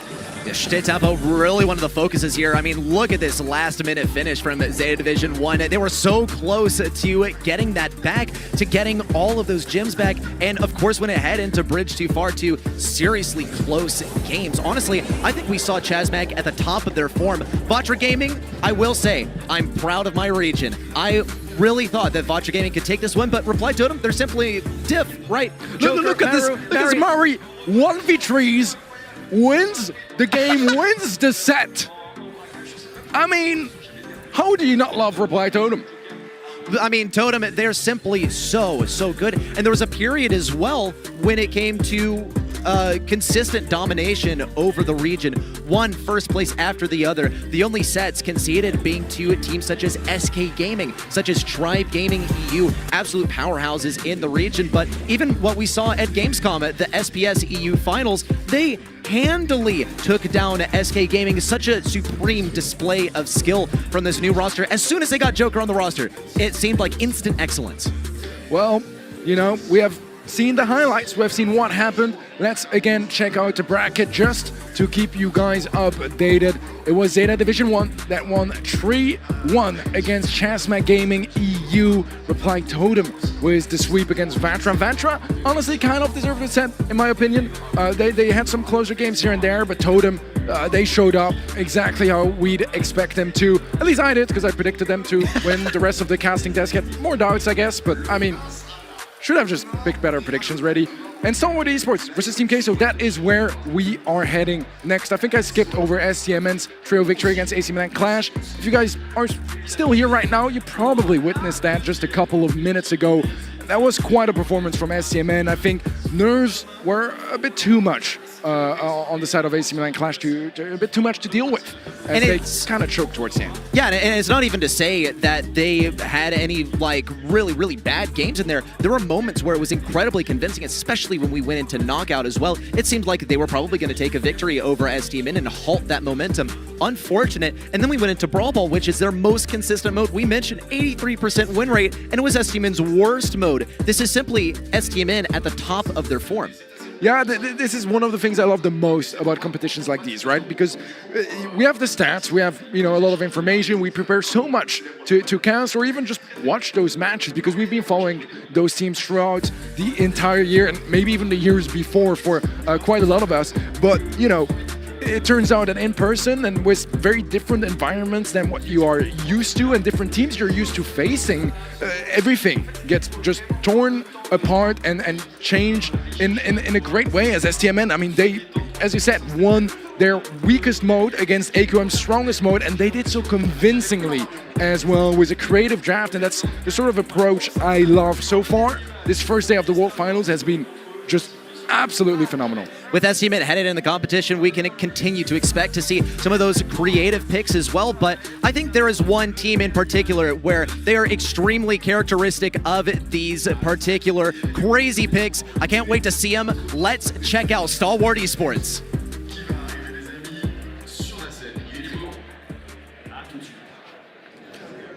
Et non pas sur la scène, parce qu'on est au milieu de tout le monde. Est-ce qu'on est chaud pour le dernier match?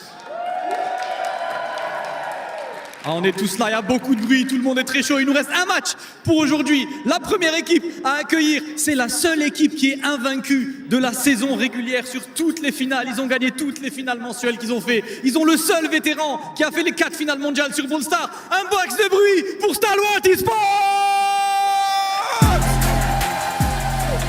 Amazing players, and really some world-renowned players as well. Some former world finalists in here. Response, Coop to Ace, and Orca joining up at the last minute to replace Sargent. Yeah, I mean, so much history behind this roster, right? Coop the Ace played every single world final. Since 2019, he's been a part of the scene, even won one in 2020 with Response that is still on the roster as well. Response that, if my memory serves me correctly, was the MVP of the World Finals 2020. And as you mentioned, Orca joining up the ranks is one of the most exciting things about this roster, because we know how much he's had to do with the current meta and how teams view the game at the moment. And he's looking to show that again here in their first match of the World Finals and make sure it's not their last. No doubt at all. But of course, they have a pretty intimidating opponent across the way. Team Queso, they're looking so formidable today. Et leur adversaire, ils nous viennent d'Europe, c'est l'équipe qui représente l'Espagne. 3 joueurs espagnols qui sont à la recherche d'un titre ce week-end. Ahora es tiempo para España, Team Queso! Javi, Ali, SSJ, and Boss. All 3 players, compared to that other team, Stalwart, they're all new to the World Finals. So that is going to be a very fresh experience. Boss just missed out as he got, you know, out of the roster last year with Bunker just last minute. This is their chance to shine on the big stage. They've had their troubles this year. They are 4th seed of EMEA, have had all kinds of things happening. Some big roster changes not that long ago. Rafa and Blacksea leaving the roster. Boss joining in instead. 1 monthly final win as well around the mid part of the year. they are quite an interesting team because I feel like their potential is huge. They have the mechanics and they're very clever guys, but they've been incredibly inconsistent, and lately they've been more consistent but consistently struggling, and that is not the best look getting into the World Finals. They're coming here with a whole lot to prove to the world. No doubt. And I mean, if we talk specifically the consistency of the struggle for this team, I think it's really just growing pains with the new addition of Boss and a loss of a couple of members on their team being dropped from the team as well. We've seen them when it came to the challenge season for the second season of SPS, unfortunately going 0-7 on that record, even going down to a couple of the former teammates on that roster. They are coming in here with really not much to lose because it has been a bit of a stumble at the end of the season for them. However, they're competing in an extremely storied and extremely competitive region.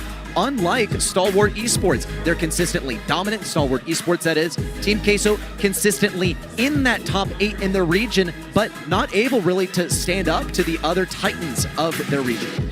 Yeah, I'm fully with you, Reddy, and I think the fact that Team Queso had so much struggle, the great thing about Worlds is if they pop off now, we can forget about all that. No one's going to remember, you know, the 0-7, the struggles, all the memes. We will remember that they popped off now, so this is a big opportunity to turn that legacy around and, you know, finish the year with pride, which so far they've been themselves disappointed with how things have gone. It's looking like hot potato is gonna be pit stop, rather, is gonna be where we start things off. Quite an interesting map to come back here. 69% of you guys at home are gonna be cheering, or rather predicting Team Queso to take this one home. I think it's closer than that. My prediction would also go with Team Queso. I think, Reddy, you also went Team Queso, right? Absolutely, and I think it's kind of 50-50 here in terms of the sort of odds of either team winning. We'll see the first pick head over the way of Stalwart Esports, however. Coop to Ace with that Carl first pick, and let's also break down some of the bans as well. Otis, Buzz, and Surge banned on the side of Stalwart Esports. On the side of Team Queso, Brock, Otis, and Stu eliminated from the question. However, there are other wall breakers that you can go for here, and with the last pick, Team Queso could be pretty dominant with the throwers such as Barley, which is pretty common on this map. Another brawler to look out for that kind of comes out of nowhere sometimes is Nita. That is a possibility, not one I'm expecting to see, to be fair.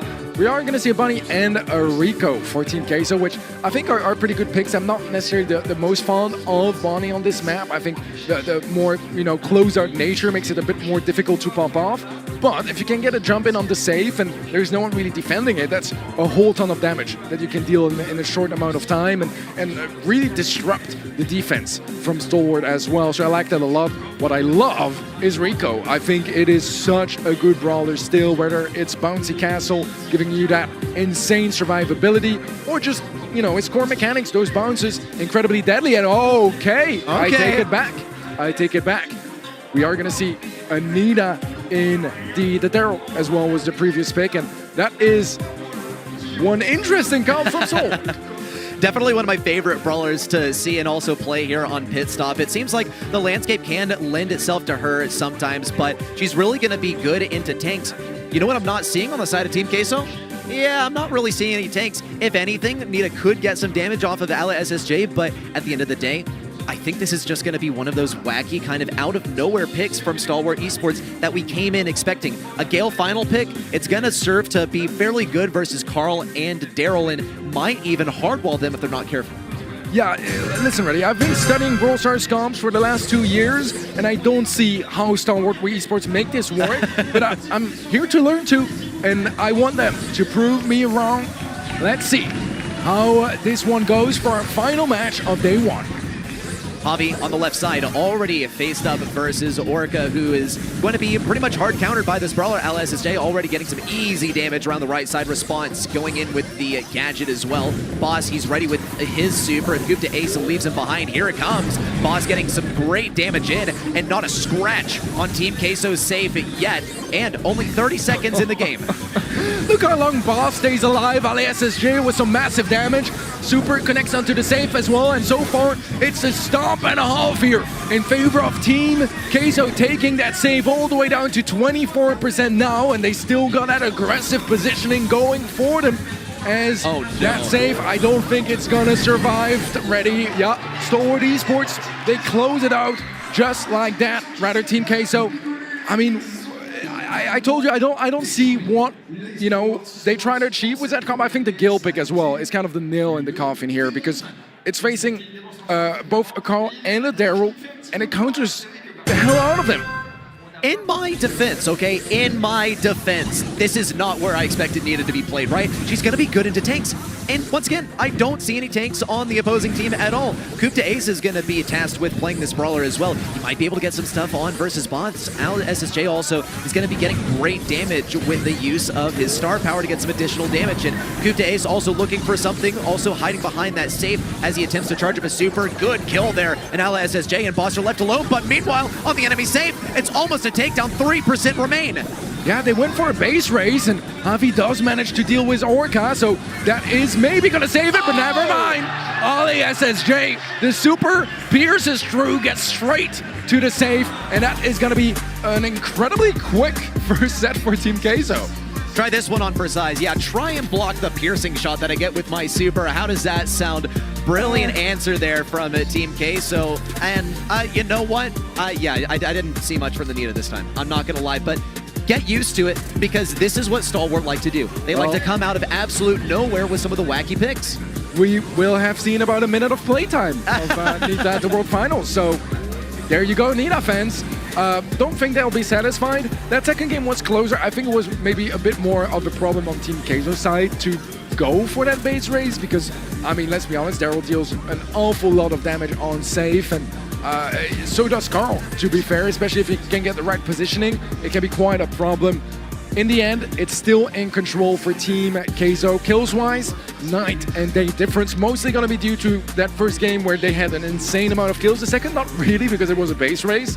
But still, it is going to be a set for Team Queso, one that, in my honest opinion, like that draft from Stalwart Esports, I like that they went for something different because they know that they are probably slight underdogs in this one, but their drafts have to be more solid moving forward. I mean, I always like to see something refreshing, but sometimes it refreshes my memory of what you don't really do in Brawl Stars, and that is just one of those situations. Of course, we're casters, right? We don't get to talk about the draft here. We'll have to see what they come up with in the next set as well. Will Stalwart once again go out on a limb and try something wacky? It worked kind of miserably for this time. It didn't even work even a little bit. And for Team Queso, they're just running the same old and doing great. I wonder if we'll see that return to normalcy from Stalwart.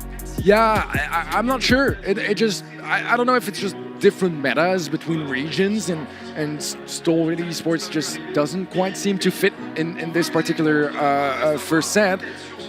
But it was just not it. I mean, I was excited because it's just super original, fun approach, but it was just really not functional. And you gotta find kind of the sweet spot, right? Between something that catches your opponents off guard, because you don't always need the best strategy to win. If you catch your opponent off guard and they're just not expecting you to play certain brawlers or certain comps, and also just not trained to face them because they haven't scrimmed them nearly as much because they're somewhat off-meta picks, it can be an absolutely viable option. But let's see as we move to Gold Arm Gulch. Stalwart Esports going a bit more traditional here with the opening pick of Piper. Let's break down the bans as well. Eve ban on the side of Stalwart Esports, actually. There's the Brock and Nanny to complement it.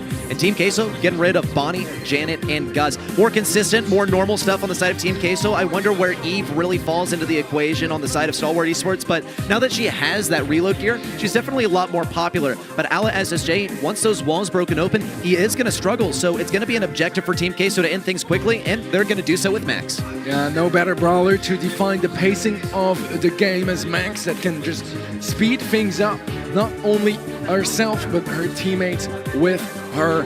I do like what I'm seeing here from Team Queso. I think that, I mean, obviously Tick is in an amazing place with his new gear, but Max is still really solid as well. I don't think those are bad answers from Stalwart Esports. A bit more traditional here. Otis has been in a very good place pretty much ever since its release, or a couple days after, where the pros started really picking him up. But Bo, also a brawler that, especially if you're maybe a bit nervous or not quite feeling your mechanics, can really help get some consistent damage output. And the mines, it can give you straight up free rounds. And Teddy, what I'm seeing here is 2 wall breakers on the side of Stalwart Esports and 2 throwers on the side of Team Queso. This is a big risk that Team Queso willingly took, picking up 2 throwers. They must seem to think that they can play this very, very safe and not give any supers to Orca or Coop to Ace if they play this right. But still, we could see the super totem go down from Coop to Ace. It can take a little damage for him, and it can also help him charge up that super for free. He might do so on the left side of the map. On the right side of the map, though, Ala SSJ and Javi are setting up in the respective matchups. Boss trying to make it happen at mid, but he's severely outranged. He has to get good dodges if he plans on taking on Orca. Yeah, you mentioned wall breakers, and I agree, but it's not really free wall breaks, right? No. Hyper Super is quite hard to get and to destroy the walls you want to destroy, especially when they're, you know, on the enemy side of the map.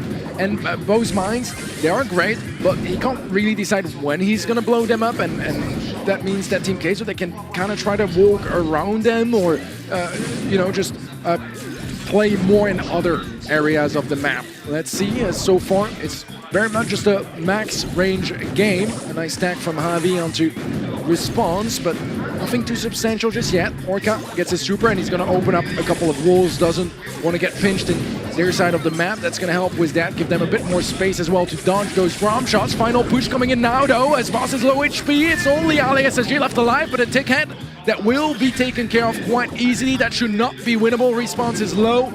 It is gonna be dealt with by Stalwart Esports, and finally something going their way as a dig run. And mines set down over on the right side. Looks like they're going to throw that down and hope that Team Queso are not aware of the positioning, which they probably won't be. Javi also making his way towards the bottom of the arena, being careful around that area. Maybe he knows that the mines are there. A super forward by Orca? Yeah, that cannot have been on purpose. Unfortunate there. And here comes the super from Javi as well. Nothing dealt on response, but it's still a 2v3. Yeah, great opening here from Team Queso in the second round. Those mines, I'm guessing that they are aware of it on the side of Team Queso. Sure, they were placed before they could see them, but they could probably... Oh no, Boss nearly gets caught off guard. It's, I mean, the best case scenario that it's the Max that clears them, because that phase shifter just saved his life and kept them the man advantage. Javi still on the right side, also trying to get those last shots into Coop to Ace, almost landing 1 shot, 2 shot, no shot. Ala SSJ though, throwing the tick super on the back left. Looks like Response doesn't know where it is. Already gonna make contact on Coop to Ace, is left all alone. And the round this time goes to Team Queso. They also have a couple of supers that they can work with. Boss has his speed, Javi has his super as well to finish off the kill. Let's see if Javi is gonna try to catch someone off guard with a ground bomb. So far, Coop just sitting on his totem. It's gonna get cleared out quite easily by the tick. And a bit more aggression here as Boss is low HP, needs to be careful, is able to get out of there. Not anything really picked up early on, as the tick head is gonna be heading downwards, will be dealt with quite easy, but the positioning is just so poor on the side of Stalwart. Response gets isolated and picked up on the left side. It's only Orca left alive now as Coop the Ace falls too, and this should not be winnable whatsoever here for Stalwart as Team Queso. That's 3 games in a row now and threatening Stalwart to take a second set. And a comp also that's a little bit different from what we would usually see. 2 throwers. Doubling down on that is quite rare, and we didn't really see that much of a response to the tick pick either. Not a whole lot of immediate wall break to be offered there, and unfortunately that came back to bite Stalwart Esports. We saw some moments when it came down to that first round that they're capable of making a win happen here. However, Team Queso, they just have the positioning. The Max is working wonders for them. Let's see if Stalwart Esports can prevent Team Queso from taking a second set. This is going to be their chance here. So far, a nice stack from Orca. Follow-up homemade recipe, and that is going to force out a phase shifter from Boss. Trying to get some of that utility out of the mix as SSJ gets tagged up. Needs to fall back, but heals so quickly as a tick that it barely even matters. Just that supercharge that is nice for Stalwart. So far, not a single super available on either side. Boss has this super, though. He can use it to get some speed going, possibly. Has some funky action going on here as well. Orca at mid is still trying to hit Boss, but Boss is staying just out of reach. Here comes the speed, though. Ala SSJ in with a tick super to the backside. Coop days. Oh my god! The aggro tick is going to pay off, and it's a team wipe off of the speed. Man, I just love the aggression from LASSJ. The sped up tick was the last hurrah, just going in kamikaze style and securing that elimination for Team Queso. Now just a round away from claiming yet another set. Gupta Ace going to throw down the super totem on the back left. He and Response are both going to get their super. Some more wall break action for Orca, but SSJ, he knows that he just needs to fall back a little bit more. He's even able to get a tick super out of this one as well. Boss has the speed, a little denial around the left side, some wall break coming in too, but still SSJ has a little bit to work with. Just one mine remaining on the left side. Meanwhile, Javi continues to keep things back. Really, both teams just kind of playing things out until the poison forces him to close in, which is when we might see yet another play from the max speed and the tick gadget. 2 supers available for Team Queso. Only the mute for Response. Let's see if there's a chance here. Speed is popped by Boss. Tick head pushing Orca as well.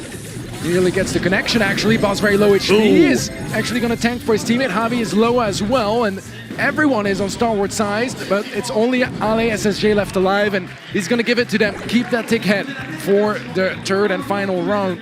Let's see if Stalwart Esports tie things up in this second set, or if Team Queso take another. Oh, big damage onto Orca. Yeah, shooting at someone that's not in those bushes. Did not expect to see the tick super, or rather not see the tick super coming down that left bush. Some damage still offered around the right side from Javi, just keeping things controlled around mid, but Boss needs his super, and he needs it pretty soon here. Have to be prepared for that poison when it closes in. LASSJ also looking for his next super. Big damage in. Javi almost gets a kill combo, but Response is just out of reach. Boss, here's the speed, and they might go for something. It didn't work out so well at the end of the last round. Hopefully it works out for them this time. Tick head available again, and we've seen how much damage that can do. So tanky nowadays as well with the mythic gear. But things slow down a little bit. Map is very opened up, but there's still enough walls for Team Queso to play defensively on the right-hand side, and that's a great wall break from Orca, but Response is going to find a kill on LASSJ. It's a 2v1, 1v1, now Response versus Javi. Who's going to take it as Response is trying to find that connection to Javi? Not much of a chance as a thrower. That is going to be a game for Stalwart in the end.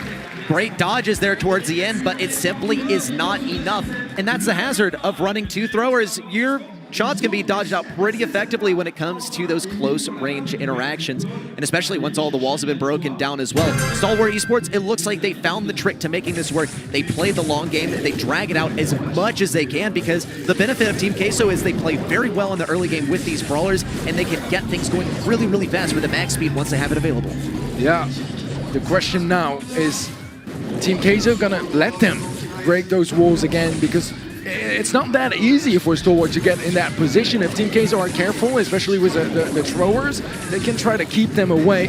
Just need to not feed too many supers and not give too much map control away, as Gupta Ace is deep on the top left, not really doing all that much, just trying to maybe catch someone off guard that wanders around, not really providing the most assistance to his teammates just yet. Does get tagged up just a little bit, but now we do have 2 supers available for Team Queso, none on the side of Stalwart. Response still trying to offer some damage here versus Javi. Might end up getting tapped up. Great dodges, but LASSJ does fall. Response still taking serious damage. Blocked in on the right side. Down he goes. Gupta Ace has to stay alive. Good dodge of the super as well. Could throw down the mines. Chooses not to. Down he goes. And Team Queso take this first round of this game. Team Queso in the driver's seat again. But Stalwart Esports, they are hungry to take this set. Let's see as the totem gets rather quickly dealt with. A bit of a panic last hurrah here, the final one from LASSJ. We saw earlier how useful they can be, and wasting one is definitely not great, but gotta stay alive at all costs, as the max movement speed might get popped soon by Boss. Still in a 3v3 here, and high tension on the side of Stalwart Esports. They don't want to give another set away. Ala SSJ continues working for that super. Meanwhile, on the top side, Boss, he has his super ready. He's getting 1v2'd, but he's keeping good distance, taking a little bit of damage at times. Response also has the super ready to deny max speed if it arrives. Boss is going to dodge it out, though. Unfortunate there for Response. Fat Splatter coming in to continue to push things back. Coop to Ace still tries to get some damage in, but no. Here's the speed. Javi sped forward. Same for Boss. Big damage. Dodges away with only 90 health left. Meanwhile, down goes Ala SSJ. Grump Bomb comes in. No connections. It's just Boss, and it doesn't come through. It's all tied up in this last game of the set. Stalwart Esports pushing it all the way here for this knockout set, and Team Queso, they don't want any of that. They want that clean 2-0. They want that momentum on their side. Response has a mute available if anyone gets too close or a bit careless. It's a great way to punish your opponents, especially in the late stages of those rounds. As Coop the Ace overextends a little bit, is gonna feed a super to Ale SSJ. So far, no big openings on either side as they're setting themselves up for this final battle of knockout. Two supers now for the side of Team Queso. Face shifter there to stay up from Boss. This is gonna be a messy final fight. It feels like it at least. Boss has the speed, ready to go at a moment's notice. SSJ has his gadget ready to tank some damage, and also a super, which can tank a whole lot of damage. It has a whole lot of health. They need to bait the shots out of an enemy first. Here comes the speed. SSJ, down goes the Tick super, and lots of damage coming in. Coop to Ace might go down. Tick super alive. Down he goes. SSJ has another one. It's going down. Got to get out of the way. The Tick mines. Well done by Team Queso as Orca falls, and Team Queso takes set number 2. Wow, that was still close. Still very, very close, but it's now 2-0 as Team Queso are starting to make themselves a bit more comfortable. It's crazy though, the change of pace, right? That first set was incredibly fast. It was like a 2-minute set, and then we move on here to knockout, and it goes all the way to the final game, the final round of the final game, as a matter of fact, and it really was hard to tell who would take it. Team Queso prevail, and now they're going to be moving forward to set number 3 with just quite a bit more momentum and confidence, as Stalwart Esports, despite having 2 world champion players from 2020, they seem to be stumbling so far. Far from the ideal outcome for Stalwart Esports here, as they were really planning on coming into this one and giving it a good show, but the first set, it wasn't terribly convincing in terms of the draft, and I will say, I will give my 2 cents here, I wasn't too convinced by the draft there from Team Queso, but it ended up working out in the end. I think also that this was pretty reactionary gameplay from Stalwart Esports. What we saw in terms of the pace of the game, slowing down a lot, because they knew that they needed to break down the walls in order to make this one happen. Response with 8 kills right here. That's what happens when you have an MVP of the World Finals on your team, but it's simply not enough. It's got to be a team effort. Yeah, exactly that. Team Queso much more evenly spread out, right? 6-5-5, just Javi barely standing out, but it was more, yeah, that team effort, right? Playing together and the team synergy. I did like their ideas though, you know? There wasn't that much like, you know, easy wall breaking abilities on the enemy side, so doubling down on the throwers just gives them a little bit more opportunities. It's an interesting approach, one that will ever so barely work out for that set, but we are moving to set 3 here, and already so many picks coming through. We saw the Eve first pick from Stalwart Esports, stealing it away from Team Queso, who we know love the Eve, especially now with reload gear, a very, very strong option on Canal Grande.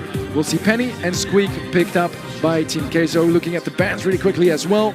Well, maybe in a bit, as Ash is going to be brought to the table by Stalwart Esports. I know what you want to say. I know what you want to say, so I'll just do it for you. NA, bro. NA. Yeah, NA vibes out here with the pick of Ash. And you know what? I'm from NA, and I also strongly believe in this one. It is so impossible to get out of the bushes once it gets in there. And for Team Queso, the play has to be, let's eliminate the bushes. But what really are their options here in terms of wall breakers? They've gotten rid of Brock already, and Surge is going to be one of the best counters maybe to tanks just in general. Versus Ash, not really consideration overall, as it is banned. A Buster response. This is brilliant. I'm loving the draft, but it is the wacky drafts in full force. Yeah, both teams really going at it here, and I'm gonna say, right now, I do prefer Stalwart Esports' draft just a little bit. I'm just not too sure how Buster is going to be interacting with that Ash, assuming that, you know, it's probably the most viable way to deal with him here out of every brawler that Team Queso brought to the table. A lot of question marks for this third set, but let's find out as Coupe d'Ace has easy access to that blue star, doesn't have to walk by the sides as the water is not a problem for him. Looks like free mid maybe for Team Queso as they are getting some great kills over here. Boss gets the elimination on the right side, but no, down goes Javi on the left side. Response taking major damage. Boss with some good stuff in on Coupe d'Ace. Oh my god! The reflection with the super from Boss. Very well played and a takedown onto Orca, but the scoreline, it's so even. Response is still looking for a killer. He needs to land on LSSJ. There it is, and he flies away with 5 stars to his name, and the blue star safely secured. Response is popping off exactly when Stalwart needed him to. Orca might go down here, and yeah, indeed, Coupe d'Ace, some friendly fire here as the shots bounce off Buster's shield and straight into Orca's face.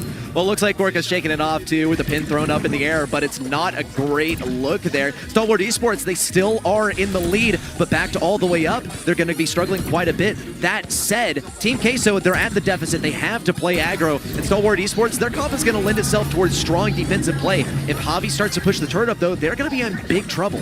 Yeah, Orca goes down. Big pinch there. Beautiful play from Team Queso. Only the blue star setting both teams apart right now. And the push is coming through from Team Queso. Coupe d'Ace has slowed everyone. Seems to be slowed on the side of Stalwart, and there is that kill they needed. Response falls, and with 25 seconds left, it's now Stalwart that needs to go on the offense. Some hatchlings coming in, quickly dispelled by both LSSJ and Boss. There's just no chance, it looks like, of Stalwart pushing in versus Team Queso. They're going to need to do the impossible. Response gets so much damage. LSSJ needs to be tapped up one more time. Coupe d'Ace also has to chime in here. Good heals from Boss. A takedown as well. Response gets the kill, but it's not enough to bring this one back for them. And Team Queso head on to a match point. Match point now for Team Queso and their chance to close it out. And I wouldn't quite call it a clean sweep, but a fairly clean one here. A trio is on the menu, but Stalwart, they've shown that their comp is competitive here. They can make it work, just need to iron out a couple more mistakes. This is their final chance and perhaps their final moments at the World Finals 2022. Orca, once again, trying to dip this on the right side versus Boss. Boss has a heal at the ready. Orca mutually assured destruction on the right side, but a great kill on the left side versus Javi is going to secure a 2-star lead for Stalwart Esports, but no answer on the right side. Boss is just going to be allowed to walk in, actually. Thankfully, Orca is here in time to try and do something, but the super's quickly dispelled by the piercing damage that Buster has to offer. Javi also continues to get his way inside of the left side. There's also the turret coming down. Oh my gosh! Did you see? Oh, I thought that was going to be the kill onto LSSJ. Barely survives, never mind. But 2 stars still in favor of Stalwart. Not a big lead here as Boss tries to catch Coupe off guard. Not going to work hard. Coupe finds Javi instead. Ale falls to Orca. 3 stars now as Boss desperately wants to keep Orca from getting away, but also doesn't want to go down himself. Eventually decides to play it safe here. Maybe his shield might be popped as Orca is low. He goes down. Blue star again. That's all that separates both teams, but it's still on the side of Stalwart Esports for now. Response still tries to push it on the right side, does get some good chip shots versus Boss. Almost great dodges there as well for Orca. Great kill on the right side for Boss too. Orca has to respond somehow. Stalwart Esports, they're now down by 2 stars, only 30 seconds left on the clock, and once again, they find themselves not in possession of mid and with not much time to bring things back in terms of the stars. Yeah, 2 stars, it's all it takes, but it's also all it takes for Stalwart Esports to go home. With about 15 seconds left, this is going to be the final chance for Stalwart to turn things around. A kill on both sides. It's 5 now in favor of Team Queso. Orca pushing Boss, but oh, the shield. Oh. That's a clutch one to pop as Response is trying to reset the heal, make some magic happen. Might just do it, but no. No time left. It's close. Low HP across the board to the side of Team Queso, but they are going to be your winners for this 4th round of 16 match. Moving forward to the quarterfinals on Sunday, and sadly Stalwart will be going home not quite empty-handed, but definitely not with what they wanted. Yeah, just 1 game victory in there for them, which is certainly not what they came here hoping for. Unfortunate for them, but it's a level playing field. They're all playing the same game of Brawl Stars, and if you choose to go for something creative, then don't be so surprised if it ends up not working out, unfortunately, for Stalwart. However, very well played on both sides, really peak Brawl Stars gameplay here, and it all leads up to the quarterfinals that are going to be taking place in just a couple of days here, with our first 4 quarterfinalists locked in. Yeah, we have all 4 already. We have all 4, but I mean, just going through some of what we witnessed here between Stalwart Esports and Team Queso, we had so many interesting ideas, and look how close the end was here. The final push, we'll see that in just a little bit for sure, but there was really not all that much in it at the end. Sure, yes, I mean, Team Queso won a lot more games, were a lot more convincing, but just look at the star difference. There's about, like, what was it, 6, 7, and there's 9 stars on 2 low HP players that were just a tickle away from going down. And here we have our final stats here for set number 3. Boss popping off 8 kills, 316 DPS as well, clearly standing out for this final set. Yeah, I mean, just what a great showing here, and especially in Bounty where those kills are certainly difficult to get, but sometimes the Buster, it just seems to pull through, and it's such a strong brawler that seems to have been dominating so far today. I wonder if this one's going to appear in the next set of round of 16 matches, maybe even in the quarterfinals, but it has been incredibly dominant for Team Queso, and once again, unfortunate for Stalwart Esports. Yeah, I mean, that is the tough reality of the Brawl Stars World Finals. You lose, you go home here, an entire year worth of work. But let's see who our MVP is gonna be for this matchup. It is Boss. He barely missed out on the World Finals last year, and he kicks off his first match in the World Finals 2022 with an MVP. I mean, isn't that beautiful? He's here to show that he is World Finals material, and then goes the extra mile, claiming MVP in the process, and so many kills across every single one of those games. The latest addition to this roster as well, giving it some new life, maybe when it comes to the world stage as well, and certainly impressive, and certainly something to be proud of as they progress along in the bracket. Oh, absolutely. I mean, they played fantastically on the side of Team Queso. I think a sweep as well might just give them the confidence they need to, you know, go into their quarterfinals match with just a little bit more confidence and the feeling that they can make it work. We'll see, as this was arguably one of the weaker levels round of 16 matches, but there needs to be a winner, there needs to be a loser, and Team Queso are moving up in the bracket. Well, speaking of that bracket, let's move along and recap what has happened over the course of the day. First, a 3-1 victory for ZETA Division One over Chasmac Gaming EU. Then a 3-0 sweep for Reply Totem versus Vatra Gaming. Then third, AC Milan QLASH going against STMN, going down eliminated from the competition as STMN moves forward. And the same for Stalwart Esports and Team Queso, with Team Queso locking in their spot in the quarterfinals. Yeah, I mean, overall, a lot of what we expected, a lot of what I expected, let's be honest here already, but we also had some pleasant surprises, you know. I think Chasmac played phenomenally in their opening match. Let's look at the predictions. I mean, you guys got most of it correct. Most of it, I guess. But yeah, it was tight. There were some more clear-cut matches.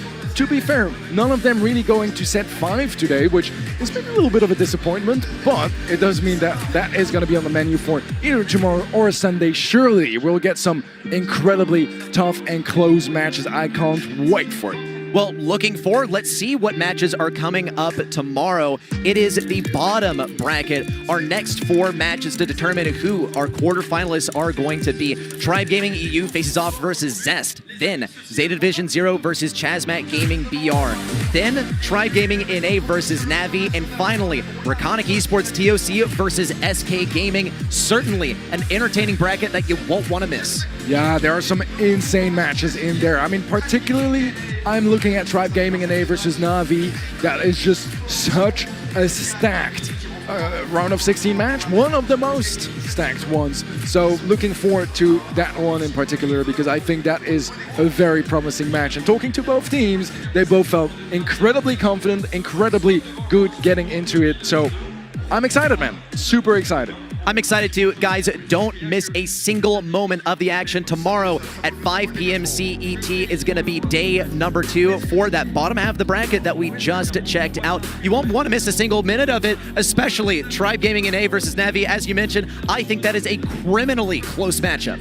Yeah, there are a lot more though to watch as well. So make sure you guys are there. Grind your points too. You know, you guys want your rewards on event.brawlstars.com. So make sure you are present because, you know, the rewards they're not waiting for you. You have to actually, you know, get your predictions right and put your MVPs and do all the work to bring them home. Well, that does it for today. I'm pretty satisfied with my predictions as well. I know you're particularly satisfied with your predictions as well. But, Teddy, final thoughts for the day. We had some incredible stuff already. It's a good way to open the day, you know? I mean, EMEA on top and... No, but seriously, it's a great way to open the day. We had mostly on the more one-sided side of things for our results. But I'm expecting closer matches tomorrow, and after that, it's going to be quarterfinals, semifinals, grand finals, and we'll know who our world champion is. Such a great weekend for Brawl Stars. For me, the most exciting weekend of the year for Brawl Stars. Well, that does it for us today. Make sure you don't miss it tomorrow at 5 p.m. at CET. You should be here. We're going to be here, and we'll see you next time for more Brawl Stars World Finals.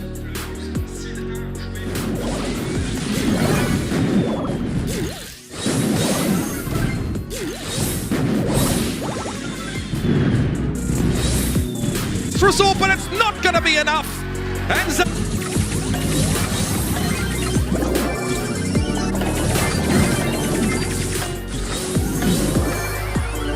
Chasmac have done it! Topo, the killing block!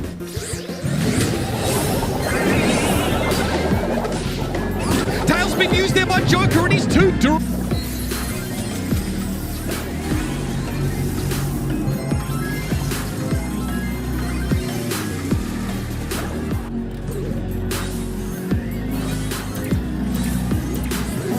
Scores!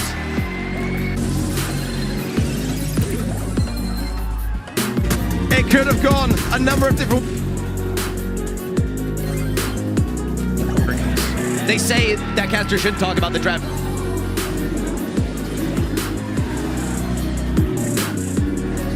Takes him down to STMN, and I mean even he's in. Doesn't quite guard. What a blunder! Maybe gonna save it, but never mind. All he has to. Gotta get out of the way. The tick mines. Well done by.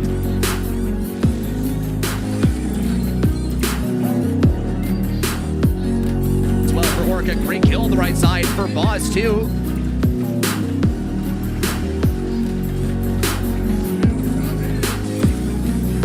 But no time left. It's close. Low HP.